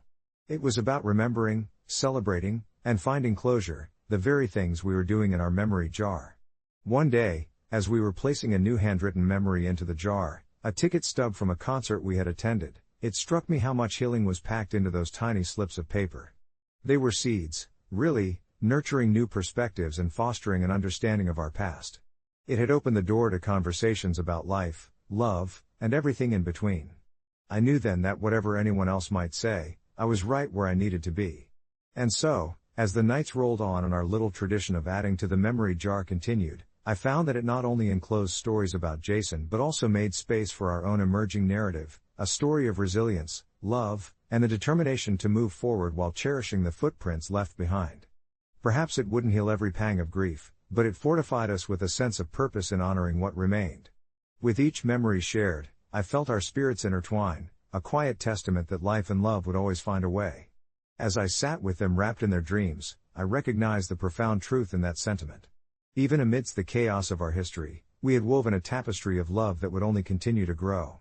And perhaps with that, I wouldn't just be a survivor of our heartache, I would be a champion for the enduring bond that we shared, a reminder that even through loss, life persistently finds room for love. The days following the funeral, I found myself wandering through a landscape of emotions that felt bright yet shadowed at times. I would often catch the scent of Jason's cologne lingering on an old jacket in the closet, a bittersweet reminder of our past that pulled at my heartstrings. The kids adjusted remarkably well to the absence of their father. For them, it was a cascade of memories they could sift through, moments captured in laughter and warmth. I often found them buried under blankets as they shared stories about their favorites, the camping trips in the backyard that morphed into grand adventures or the spontaneous kitchen experiments that ended in a mess but always ended with giggles. Their joy danced around me, a soothing balm for the ache of loss, and I began to understand the true gifts Jason had left behind. One evening, as the sun dipped below the horizon, painting the sky in hues of orange and purple, I sat with Lily and Jason at the kitchen table, painting the memories that still flickered in our hearts. We had set out a canvas, brush strokes letting each of us contribute a color or shape that represented our remembrances.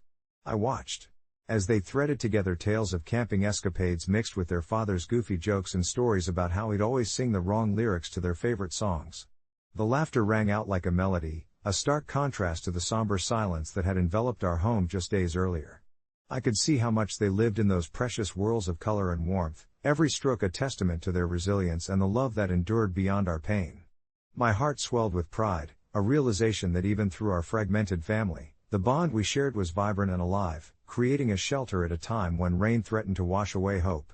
It became clear to me that we were shaping our own narrative together now, one filled with the richness of memories and the promise of new beginnings, however uncertain they might be.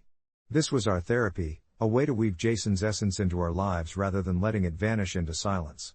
Every time I saw my children immerse themselves in their memories, a newfound sense of purpose washed over me. They were, in many ways, guiding me to a conclusion I hadn't been ready to face just days before. Jason had left us much more than just memories of times gone by. He had imparted lessons on how to love deeply, even when things were imperfect. As the nights rolled on, I embraced the routine of storytelling, of laughter ringing through our home, and of painting their dreams. I shared with them how loss could transform into appreciation, encouraging them to always look at the silver lining, however faint it may seem on some days. Our conversations turned from sorrow to dreams of the future, filled with wild wishes and hopes that danced in their eyes. It was in moments like these that I found clarity. The past, however tumultuous, shaped not just our pain but also our resilience and our ability to pivot, to adapt, and to rise anew.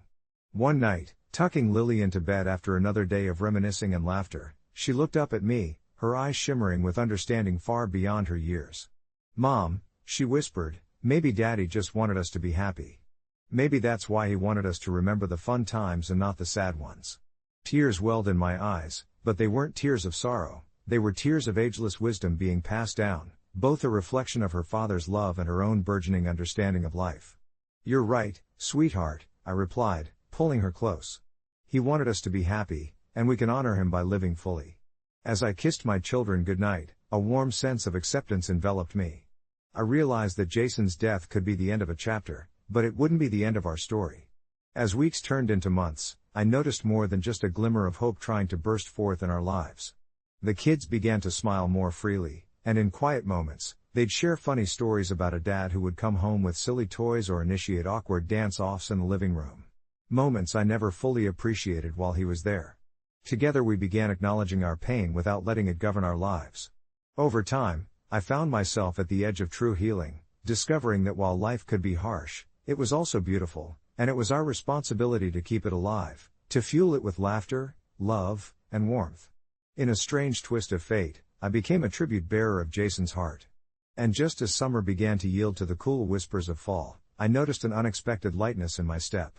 It struck me one chilly evening as we roasted marshmallows in the backyard, the laughter, the camaraderie we had built, the jokes shared, this was what Jason would have wanted. We were not defining our lives by our loss, rather, we were embracing it as part of our complex tapestry. When the stars shone brightly that night, I felt the words of my children touching the strands of my heart. "Let's do this every week," Jason exclaimed as he handed me his s'more creation. "He'd definitely want us to enjoy the fun stuff." I smiled, realizing that through our journey, we would forever carry the essence of our shared past with us, not as a burden, but as a beacon, guiding us toward a future filled with love, laughter, and endless possibilities. And so, we molded a new memory each week under the stars, stitching Jason into the fabric of our lives more beautifully than I ever thought possible. Months later, as I reflected on our journey, I felt a profound sense of gratitude shape my being. Life, I concluded, like love, is an evolving narrative, an intricate dance of letting go and holding on. A few friends had reached out tentatively since the funeral, offering their condolences while hesitantly questioning my choices, but I found comfort and pride in my decision to bring the kids. It solidified our legacy and illustrated to my children the importance of accepting life's dual nature, both its joys and sorrows. With every memory painted and every moment shared, We were crafting a life that resonated not just with happiness but with an understanding that love endures, transcending even the hardest of goodbyes. And in that realization, as I moved that evening to snuff out the small fire in the backyard, I whispered a quiet promise into the night. Our future would be colored with the hues of hope, courage, and unwavering love, welcoming all the joy that life dared to send our way. I never thought my day would take such a bizarre turn, but then again, life has a funny way of throwing curveballs when you least expect them. It started like any other Saturday. I had decided to treat myself to a day at the local spa, a hidden gem nestled between two bustling streets, known only to locals and those who frequented hot yoga. I felt the weight of the week lifting off my shoulders as I stepped through the glass doors, the scent of lavender and eucalyptus wrapping around me like a warm blanket. After a long week of work and a slight spat with my partner, I craved a little self-love, and nothing screamed indulgence more than a day spent in soothing baths and rejuvenating treatments. When I finally made my way to the changing room, the bright lights flickered slightly, and the mirrors reflected an array of individuals, all preparing to unwind and ultimately transform into their most relaxed selves. I glanced at my watch and realized I had plenty of time before my appointment, so I took a moment to center myself, unhurried by the world outside. As I stood there, draped in my oversized robe, a wave of spontaneity washed over me. Maybe it was the tranquil ambience or perhaps the lingering frustration from the previous week that nudged me toward what I would later refer to as my confident, yet reckless moment. I could hear faint laughter and casual chatter coming from outside the changing room, the sound of people enjoying each other's company, and I suddenly felt the urge to join in on that liberation. With a mischievous smile creeping onto my face, I slowly peeled off the robe, shrugging it off as though it were nothing more than a layer of mundane responsibility. Standing fully naked in front of the grand mirror, I marveled at myself, feeling unburdened. But the moment I turned around and stepped out, my heart raced as I realized the gravity of what I was about to do. The short hallway leading toward the relaxation area was adorned with serene wall art, pieces capturing nature in beautiful, muted tones. But just as I stepped out, I heard laughter that was suddenly interrupted by sharp gasps. I froze. Standing there in my full glory, I felt the cool air wrap around me, prickling my skin and sending a flush of heat to my cheeks. In that instant, embarrassment overwhelmed me, but something deeper held me rooted to the spot, a strange exhilaration laced with vulnerability. I had expected free love in the spa community, but this was a little different. Out of the corner of my eye, I saw 3 women nearby, clad in bright, patterned bikinis and matching smiles that slowly turned into bemused expressions. One was whispering to her friends, her hand covering her mouth in playful disbelief. "Wah," one murmured, barely concealing her laughter. The tension hung thick in the air, thick enough to cut with a knife. My pulse quickened. Was I about to become the subject of ridicule? A sudden wave of doubt crashed over me. I debated retreating back into the changing room, cloaking myself in that robe once again to hide from what I assumed would be a brewing storm of judgment. But the realization of what it felt like to be exposed illuminated my mind. Nakedness, in this moment, was oddly liberating. I could either succumb to the laughter and quickly shroud myself in shame, or I could own this impulsive act and confront the crowd with a light heart. With 3 deep breaths, I mustered the courage I usually reserved for bigger battles and nonchalantly strolled past them, my chin slightly raised, pretending this was just another day in my life. I heard whispers of "Is she serious? And is this a prank?" floating behind me, but instead of crumbling, it felt exhilarating. I found a corner with plush lounge chairs and settled into one, soaking up the warmth that radiated throughout the room. The whispers faded as the serene ambience seeped back in. As I reclined, a persistent thought flickered in my mind. Was I the asshole here for setting such a bizarre precedent? Or was this simply a testament to self-acceptance? Hours passed, the sun drifting just out of sight, and I eventually retreated back to the changing room, a soft smile lingering on my lips.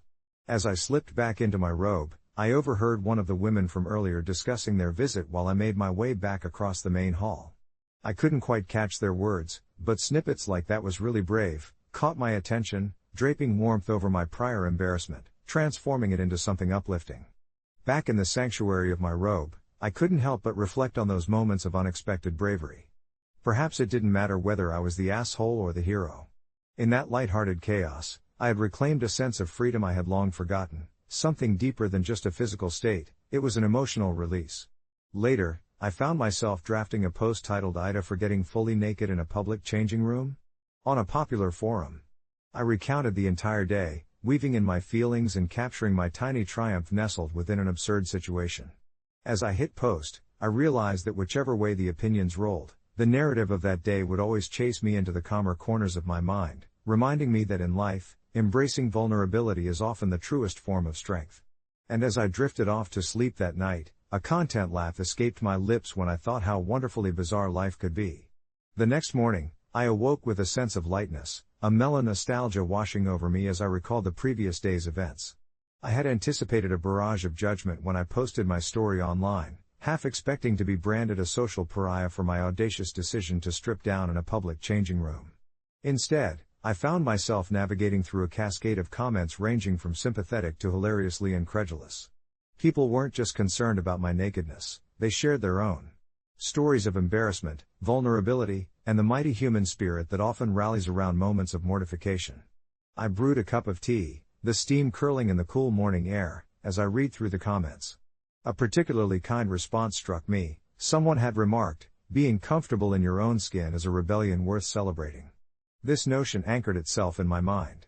It sparked a lingering warmth that encouraged me to shed the lingering anxieties I had faced in the past, self-doubt, the fear of being judged, and the incessant worry about societal norms. With renewed energy, I decided to take a long walk, letting the crisp autumn air fill my lungs. I meandered through the park, where the leaves danced around me in hues of yellow and orange, the sunlight filtering through the branches in a gentle, dappled embrace. I pondered what it meant to be truly comfortable, not just with my body but with my choices, every decision I had made. Each step felt liberating, almost like the last remnants of my previous anxieties were falling away with the leaves surrounding me. I stopped by a small cafe that I loved, the aroma of brewed coffee wafting through the air, intermingling with the sweetness of cinnamon pastries. As I sipped my coffee, I found myself reflecting on the connections I had formed, both online and offline, during this whimsical escapade. I felt that my experience had resonated with others, which tethered us together in a peculiar yet comforting way. Over the next few days, my post garnered even more attention, sparking long threads of laughter, solace, and the gentle reminder that we all share uncomfortable experiences, stretching beyond the boundaries of physical nakedness. I began to see vulnerability as a shared human element, one that spurred empathy and laughter. Friends would message me, recounting their own tales of embarrassment, like the time my friend Jane overshot her runway in a fashion show and fell, or when Adam, who, outside of his exterior of suave confidence, nervously tripped during his first workplace presentation, turning a simple slide into an impromptu comedy show. Each story illuminated a part of our shared human experience, and as I shared some of my own, laughter echoed across our group chats, creating an unspoken bond. These little encounters began to shape a new narrative in my life, where I felt more at ease, more present in each moment. Days turned into weeks, and I found myself less concerned about societal expectations and more focused on engaging with the world as it came. I joined a local yoga class, a decision both alarming and thrilling, pushing my comfort zone further. One evening during class, as I stood in tree pose, balancing precariously on one foot, I caught a fleeting glance of a woman across the room who was visibly struggling to find her balance. And suddenly, with an explosion of compassion, I felt an unspoken connection with her, an understanding that we were both navigating our paths through uncertainty. I smiled at her, and she smiled back, a shared moment of grace in the midst of awkwardness. As that year drew to a close, I looked back at my initial post, the snapshot of a day that seemed so trivial yet transformed into a deep personal journey. Initially, I thought I was merely sharing a funny story to lighten someone's day, but in reality, I had opened up a discussion about vulnerability and acceptance, leading to significant changes in how I viewed myself and others. I learned that my story was not just about a naked moment in a changing room but about the courage to embrace my true self, flaws and all, amidst a world that often felt all too critical. Feeling contemplative one evening, I decided to post an update on the forum, not out of obligation, but as a gentle reminder to those who had reacted to my original story. I wrote about the shifts in my life, how those reactions had inspired a newfound confidence in me and how discovering the beauty and vulnerability granted me profound connections that weave through my daily existence. As I submitted the post, a sense of satisfaction enveloped me. I had turned a single incident of discomfort into a thriving, gentle dialogue about strength and acceptance that echoed beyond my personal bubble. Life continued to be wonderfully bizarre, as it always had been, a twisted tapestry woven with laughter, vulnerability, and an unwavering belief in the power of connection, one story at a time. The following days unfolded lazily, wrapped in the glow of my newfound perspective. I found myself contemplating my previous anxieties, those little thoughts that gnawed at my self-esteem like mice in the attic. My encounters in that public changing room had spiraled into a revelation, guiding me to appreciate my body and my story without the weight of judgment. I began to notice the world around me anew. A woman in a coffee shop laughed heartily with friends while an elderly man danced with his cane to a street musician's tune. Each moment felt pregnant with life, vibrating with stories often left unsaid, and suddenly my heart felt expansive, capable of weaving connections in ways I had never considered. Encouraged by the sentiment brewing inside me, I decided to revisit the gym, the source of that awkward changing room encounter. The scent of eucalyptus wafting through the air as I entered the facility felt oddly comforting. I felt a strange sense of belonging among the machines and weights. Everyone around me was lost in their own rhythm, striving for their goals, emotionally clad as they worked on forms that were poised for twists, triumphs, and sometimes, embarrassing moments. I chuckled to myself, envisioning how I could transform any discomfort into laughter. As I moved towards the changing areas, my stomach fluttered, but not with the anxiety I had felt before. Instead, it was more akin to excitement, an anticipatory spark reminding me that uncertainty was merely a precursor to growth. In the changing room, I opted for a middle ground. I wore a bathing suit top with airy shorts rather than resorting to the bold nudity I'd displayed previously. As I slipped off my clothes, I noticed my reflection and paused. There was a freedom in shedding my anxiety like an old skin. I lifted my head a little higher, mockingly posing as if to a mirror audience, smirking at the absurdity of it all. The building's soft hum filled the space as I stepped out to face the world once again. To my surprise, I was soon greeted by warmer smiles, including a nod of recognition from a fellow gym-goer I had shared glances with in the past. Later, I basked in the pool, savoring every ripple and splash, feeling liberated by the sunlight dancing off the water's surface. Laughter echoed around me, a melodious reminder of a world that thrived on connection.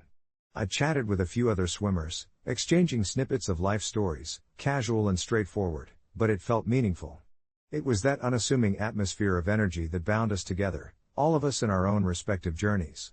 After what felt like hours in the sun and splashes, I returned home and opened my laptop, eager to check the reactions to my Reddit post. The responses were a vibrant tapestry of empathy, humor, and shared experiences. People opened up about their own vulnerable moments, their ridiculous mishaps, moments of embarrassment, and those flickering instances of undeniable human connection.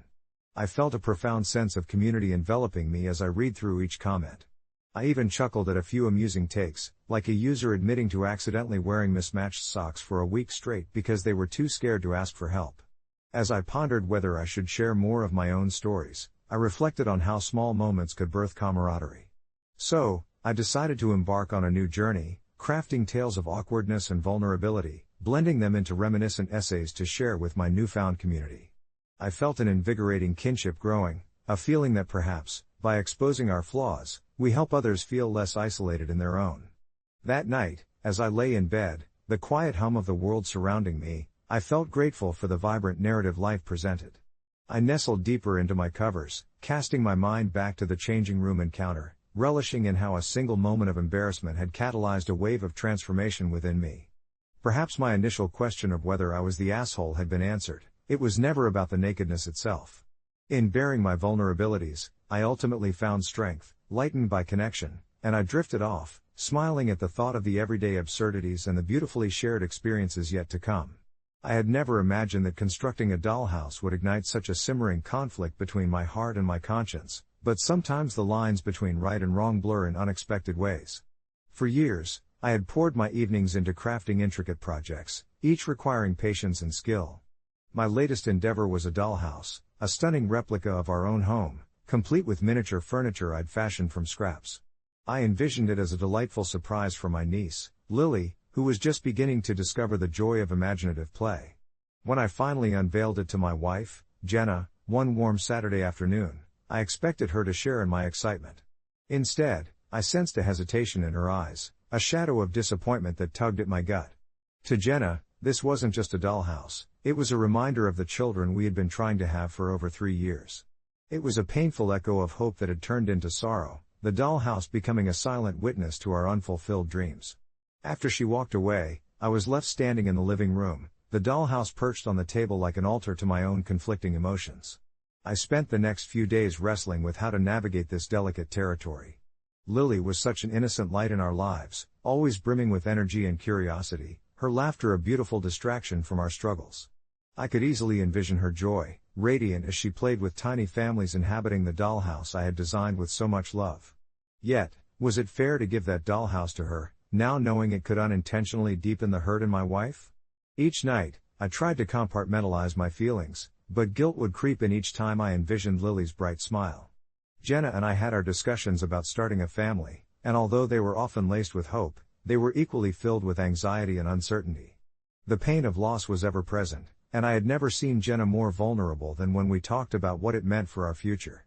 As the weekend neared, the veiled tension between us grew palpable. I would catch Jenna staring at the dollhouse with a mix of longing and regret, almost as if it had taken on a life of its own, weaving its way into the fabric of our unspoken struggles. Each time she looked away, I felt a pang of guilt, followed by a sudden urge to lock it away, to spare her feelings. But then I heard Lily's laughter echoing in my head, and I could almost picture her tiny hands carefully adorning the dollhouse with her imaginative touches. This created an inner conflict that kept me tossing and turning late into the nights. Finally, it came to a head at dinner one evening. We had both been quiet, lost in our thoughts, when I finally broke the silence. "What if I gave the dollhouse to Lily?" I proposed gently, gauging her reaction. It was like I had flipped a switch. Jenna's eyes snapped to me, fraught with an intensity I hadn't seen in days. "Is that really what you want?" she asked, her voice barely above a whisper, loaded with an incredulous sting. "Can it be both? Can it be a gift for Lily? But also a reminder that we can still create happiness?" I tried to explain, though each word felt heavier than the last, as if I were trying to lift the weight of our unfulfilled expectations with flimsy proposals. "No, but it means something different for me," Jenna replied, her voice breaking ever so slightly. There it was, the truth unveiled. It wasn't just about the dollhouse, it was about what it represented. I finally understood. It was a connection, a vision of familial joy. I watched the gravity of the moment settle between us like dust in a sunbeam. The more we talked, the more I realized that perhaps it wasn't merely an AITA scenario, it was about understanding, empathy, and navigating the tender landscape between love and loss. In the days that followed, I found myself standing before the dollhouse with a new perspective. I decided to give it to Lily but framed it differently. I crafted a small card to attach, explaining how it was built with love that could be shared, allowing Jenna to be part of that joy, yet giving me the strength to watch her smile grow brighter as our niece played. When I finally presented it to Lily, the sheer delight in her eyes made the choice worthwhile. Yet in the back of my mind, I knew that this dollhouse would always stand as a subtle reminder of our journey. It turned out that many months later, as I gifted another project to our niece, I was surprised by a simple email that Jenna sent after one of her late-night musings. "Remember that dollhouse? Lily still plays with it and loves how it looks just like our house," she wrote. "Maybe we can make that dollhouse a reality someday." And in that moment, the ache we had lived with seemed a little less heavy. The illusion had transformed into a dream, reminding us both that love, in all its forms, was something still worth building. The flickering light of the candles danced on the walls of our living room as I sat back in my chair, reminiscing about the work I had poured into that dollhouse. Each miniature detail represented not just a collection of wood and paint, but the fragments of our life together, the cozy living room with its tiny couch and absurdly intricate wallpaper that Jenna had picked out, or the kitchen with its miniature utensils that reminded me of the countless evenings we'd spent cooking side by side. It was here, in this quiet space, that I began to value those memories even more as a reflection of the love we had built amidst the uncertainty of our earlier years, a true testament to resilience. As I sipped my tea, I thought about that email. Hearing that Lily, my niece, enjoyed the dollhouse so much reignited a flicker of warmth in my chest. It felt incredible to know that the labor of love and creativity had not only honored mine and Jenna's story but had also bonded Lily with the very essence of our lives. She was transforming those memories into her own adventures. It was a bridge connecting the past and the present, reminding us that happiness could still bloom amid the challenges. Yet, as night settled in and the stars blinked into existence outside, the familiar sensation of guilt drifted back in, like an unwelcome guest at my door. Did I make the right decision by giving the dollhouse to Jenna and not to Lily? Though initially, it felt right to honor my wife's role in my life and the sacrifices she had made, I couldn't help but feel that perhaps I had robbed Lily of something special. Did I inadvertently create a schism between their relationship, where my decision perhaps felt like an unintentional rejection of her place in my life? Jenna, perceptive as always, sensed my unease. She slipped onto the couch beside me, her warm presence shifting the air to a more comforting space. "You okay?" she asked quietly. Her voice was laced with a gentle empathy that made it easy to confide in her. The steady rhythm of my heartbeat seemed to sync with the flickering light of the candles as I let out a heavy sigh. "I've just been thinking about the dollhouse," I admitted, my voice almost a whisper against the backdrop of the softly crackling flames. "I hope I didn't make the wrong choice by not giving it to Lily." Jenna smiled knowingly and took my hand, intertwining her fingers with mine. "You gave her something even more valuable than the dollhouse," she replied softly. "You gave her the example of building a life filled with love and creativity. You showed her that our family can create and share beauty, and that she can dream of building something of her own one day too." Her words washed over me like the gentle embrace of a wave, reassuring me that our decision was not only justifiable but also imbued with a depth of understanding that transcended simple material gifts. It was an investiture, no longer a mere dollhouse, but a symbol of our shared journey, intertwined with the hopes we had for our own family as well. The next morning struck with the warmth of a new promise, and I found myself compelled to reach out to Jenna again. It was time we brought something to life that would encompass our love and hopes for the future, a project that could merge my skills and our dreams, into something tangible. We bounced ideas back and forth across the breakfast table, laughter slipping out between bites of toast, imagining a new dollhouse, this one a miniature embodiment of everything we envisioned for Lily, but with our fingerprints all over it. Weeks sped by, and slowly but surely, as if we were crafting our story one step at a time, the dollhouse began to take shape. "What if we include a tiny version of the tree in our yard?" I suggested during one evening of construction, the air heavy with the scent of sawdust and varnish. Jenna leaned closer, her eyes sparkling with enthusiasm as she devised clever ways to incorporate even more details. Every piece of wood we selected, every color we mixed, felt like an affirmation of our love, a quiet promise that the foundation of the dollhouse echoed our values. On the day we finished, we stood side by side, letting the weight of our work seep in as we admired the end result. The miniature dwelling glowed warmly in the light of the setting sun, and it suddenly struck me that we hadn't just crafted a dollhouse, we had built a tangible connection that bridged the love we shared with Lily. We decided to keep it a surprise, planning to unveil it at our next family gathering, where we would finally present a reflection of our journey to the next generation. As I lay in bed that night, my heart felt unburdened at last. The ache I had once felt had turned into something soft and bright, filled with the knowledge that love, especially when shared and woven into the lives of those we cherish, expands beyond what we originally envisioned. In its own unique way, it branches out, like a tree that steadily bears fruit as it grows, and I knew, just as the ideal dollhouse stood as proof of our journey, so, too, did our story continue to blossom with each passing day. Update: several weeks later, after that surprise unveiling filled with delight and tears of joy, Jenna and I received a touching message from Lily. "Thank you for the cozy dollhouse. It makes me so happy. I hope we can always build amazing things together." It reminded us that sometimes, the act of creation is as important as the creations themselves, and the love we pour into these projects only fosters deeper connections with those who matter most. The days that followed were filled with a gentle warmth that radiated from both our home and our hearts, an unspoken promise that we were stepping into a new chapter of our lives together. Jenna, ever the thoughtful one, began leaving little surprises around the house, an unexpected note tucked into my lunch, a small bouquet of wildflowers on the kitchen counter in the morning. It was her way of reminding me that while the past had its weight, the present could still be woven from joy and love. One weekend, we decided to take a trip to an artist's market down near the waterfront. I remember the vibrant colors of handmade pottery and the sounds of laughter drifting through the air as we wandered together, hand in hand. We stumbled upon a stall filled with little wooden figurines, each one hand-carved and painted with such care that they seemed to squeeze their way into your heart. Jenna picked up a small family set, a father, a mother, and 2 children. "They remind me of us," she said, a soft smile dancing on her lips. It was true, they felt like tiny echoes of our hopes and dreams for the future. We purchased them on a whim, and as we carried them back to the car, I found myself struck by the thought that every piece we gathered was another thread in the tapestry we were weaving together. The months slipped by in a blissful blur, and each week, Lily would fill our home with her laughter as she came over to play. The dollhouse had become her sanctuary, and Jenna and I often found her tucked away, deep in imaginary worlds she created with her tiny figurines. I caught glimpses of their adventures, a family picnic with the little wooden parents and their even smaller children, elaborate tea parties hosted by the family of dolls, and sometimes even the family making a trip to the beach in another imaginative play.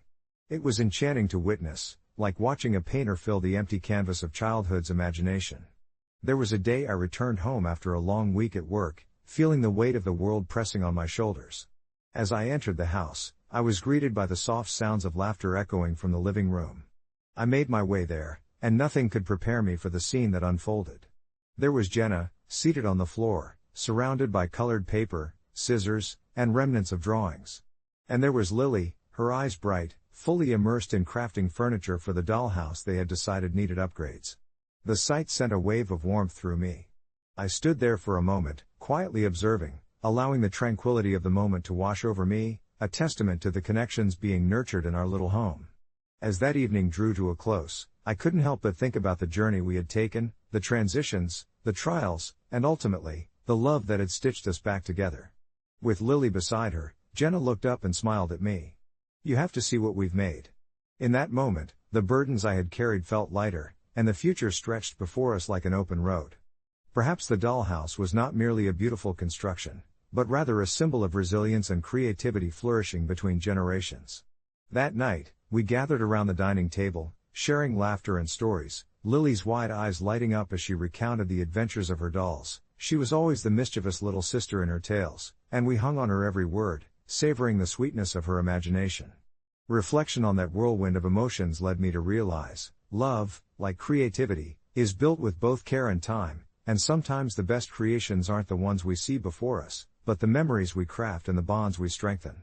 As I watched Jenna and Lily hunched over their paper crafts, I understood that every moment we spent building something together, be it in the form of a dollhouse or in the quiet moments of everyday life, was a precious thread in the rich tapestry of our existence. And as the sun dipped gently below the horizon, casting a warm golden glow across our home, I whispered a silent promise to myself, to always build, to always share, and to never forget the courage it took to embrace love in all its beautiful, messy forms. It all began one breezy afternoon, the golden light softly washing over my living room as I contemplated the simple yet profound rules that shaped my family dynamics, rules I had never quite realized would lead me down a rabbit hole of conflict and introspection. I had always treasured the close bond we had with my mother, a relationship built on love, memories, and the occasional clash of strong wills. But one evening, as my 8-year-old daughter, Alice, casually referred to my mother as honey during dinner, I felt a jolt, a dislocation of sorts within my heart. To most, this would seem harmless, a term of endearment seamlessly woven into the fabric of family life. To me, however, it opened a floodgate of unresolved emotions. I grew up witnessing my mother's complicated lifestyle, riddled with bouts of neglect and fierce independence that often made her more of a friend than a caregiver. I never questioned the absence of authority in her role, and yet, hearing Alice call her honey felt like an invitation to intimacy that my mother had not earned, a privilege I feared she would abuse. As the days rolled on, I wrestled silently with my feelings, peering into the depths of my mother's approval-seeking behavior, a pattern that had burned me time and again. I decided it was time to set boundaries that would shield my children from the unpredictability of her affection. And so I told Alice, "Sweetheart, it's not okay to call Grandma honey. Her name is Grandma." For Alice's naturally curious and sensitive nature, this prompt seemed a perplexing riddle. Her eyes brimmed with confusion, and I instantly felt a twinge of guilt. Yet I knew this was one of the only ways I could protect my children from the emotional instability that lurked beneath my mother's charming exterior. I imagined possible scenarios, Alice running to her honey for comfort, only to have those sweet moments twisted into half-hearted fits of affection that would leave her confused and wounded. That alone rearranged the pieces of my heart as I guided my daughter to navigate relationships with care. Yet, my gentle restrictions, which I viewed as necessary, did not sit well with my mother. She confronted me during one of our weekly calls, her usually warm voice growing strident as I could tell her feelings were hurt. "Why can't my grandchildren call me what they want?" she asked, her emotional undertones thickening the air between us. I felt compelled to defend my position, explaining that I wanted to maintain clear boundaries for their well-being, citing a few painful memories from my childhood that felt necessary to share. Instead of understanding, however, my revelations only fueled her resentment, breeding a kind of animosity that I had hoped to avoid. "You think you're protecting them," she snapped, but all you're doing is pushing me away. Caught in that tsunami of emotions, the guilt over distancing my children from their grandmother and the insistence on maintaining their mental health, I found myself questioning whether I truly was the villain in this tale. Days passed, with tension hanging palpably in the air, until, one evening, my husband offered insight that struck a nerve. "You're just creating a cycle," he said softly, prompting a cascade of realizations. In my zeal to protect my children, I had inadvertently mirrored my mother's behaviors, shutting her out just as she once shut me out. As the weeks rolled into months, I let go of my rigid stance and, with a mixture of trepidation and hope, confronted my mother once more. We met in a local cafe, a place where we could relay the unspoken words over warm cups of coffee. I took a breath, recognizing the fragility of our interaction, and nervously explained, "I want to share this love with my children but fear for their emotional health." To my surprise, she opened up, acknowledging her past mistakes, and in that moment of vulnerability, I could see her as a flawed human being rather than the formidable figure I had cast her as for so long. We talked for 3 hours, our words weaving a new understanding among the crisscross threads of hurt and love. By the time we left that cafe, we made a gentle pact. My children could call her whatever felt right, but curiosity would remain the guide. If my mother's affection strayed into chaos, I would be there to help them navigate through the tumult, lifting them back onto their feet when the light dimmed. It was a delicate balance, but so long as we kept communication coherent, there was a glimmer of hope for a new chapter. Months later, my kids call her Grandma, Honey, and sometimes even Grandma Honey on whimsical days. It brings a smile to my face, a small triumph of compromise over conflict. Reflection has carved deeper insights into my soul, and if I've learned anything from this saga of boundaries, it's that relationships thrive where understanding flourishes, even from the pains of our past. As I gaze at my mother with a heart filled with tenderness rather than resentment, I remind myself that although nobody is perfect, the love we share can still bridge the gaping chasms left behind by misunderstandings. I've become the guardian of my children's choices, but in opening the door just a crack, I've also invited my mother into a more stable chapter of our lives, one where love doesn't have to be earned or lost, only shared. Our evenings began to take on a new rhythm, one where laughter resonated through our home in a different way. The clinking of dinner plates mingled with soft conversations, and during those times, I watched my mother transform before my eyes. The rigid demeanor she wore like a shield slowly melted away, revealing glimpses of the woman I remembered from my childhood, the one who would spin fantastical tales of her youth and make blueberry pancakes on Saturday mornings. Each time my children called her Honey, it felt like they were shaping their own relationship with her, possibly one built on affection rather than the fraught history I had held onto for so long. I began to understand that the term didn't erase the years of disappointment, rather, it was a step toward redefining connection, an invitation for both my mother and my kids to forge a bond that could empower them all. It wasn't easy. I still felt pangs of concern whenever my mother slipped into old habits, her sharp tongue ready to cut down any misstep with a quip that could sting. One evening, as my daughter, Lily, baked cookies with my mother, I caught a glimpse of their interaction from the kitchen doorway. My mother had an apron tied around her waist, flour dusting her cheek as she helped Lily roll out the dough. They giggled so genuinely that it made my heart swell, but almost immediately, a familiar icy apprehension chilled my joy. Had I truly invited someone who had disappointed me in the past into my children's sacred spaces?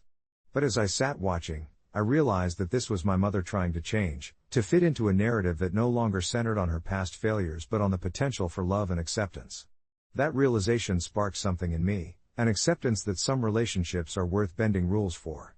Gradually, I found myself loosening the tight grip I had on my judgment, allowing myself to witness moments that reminded me of the shared humanity between us. One rainy Saturday, my mother and I sat on the porch while the kids splashed in puddles, the sound of their laughter muffled by the patter of raindrops on the roof. We exchanged small talk, and when I brought up her choices in the past, she surprised me with an unexpected openness. "I know I messed up," she said softly, her fingers tracing the rim of her coffee cup. "I didn't have the tools or the knowledge then.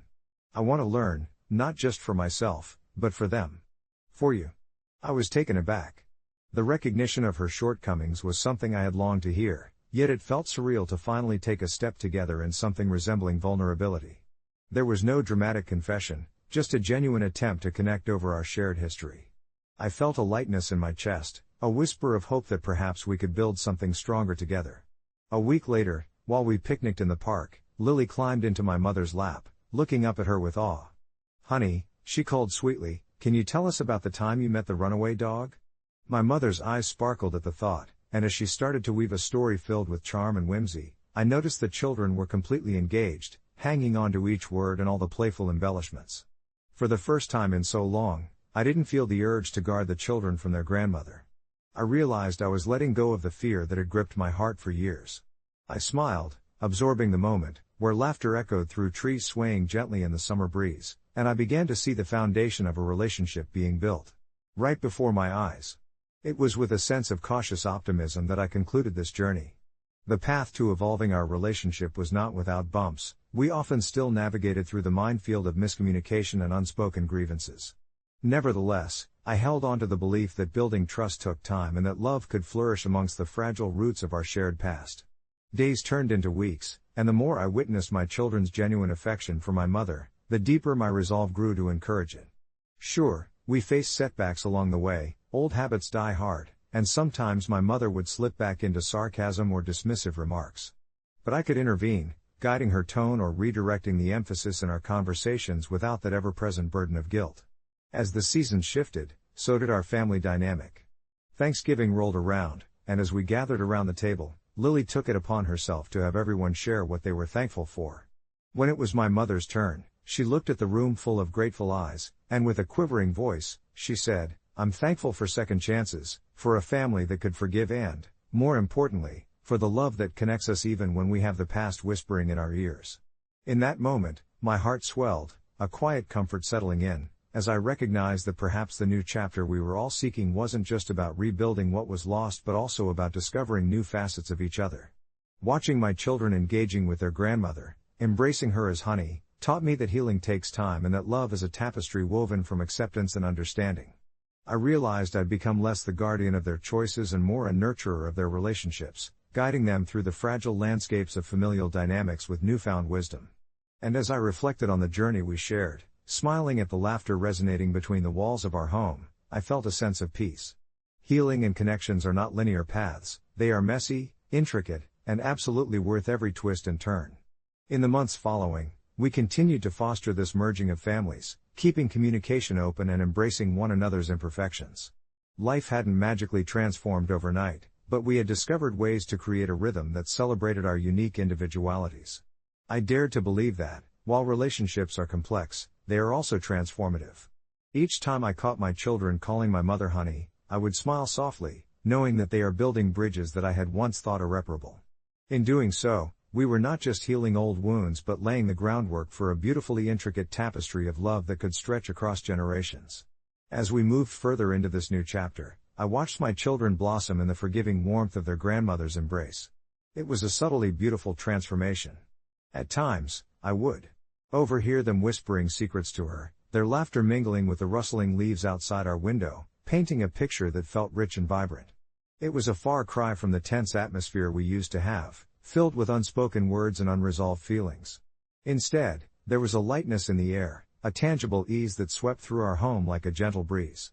My mother began to impress upon them the same stories that once wove the fabric of my own childhood, tales of adventure and mischief shared with my siblings that transformed even the simplest moments into cherished memories.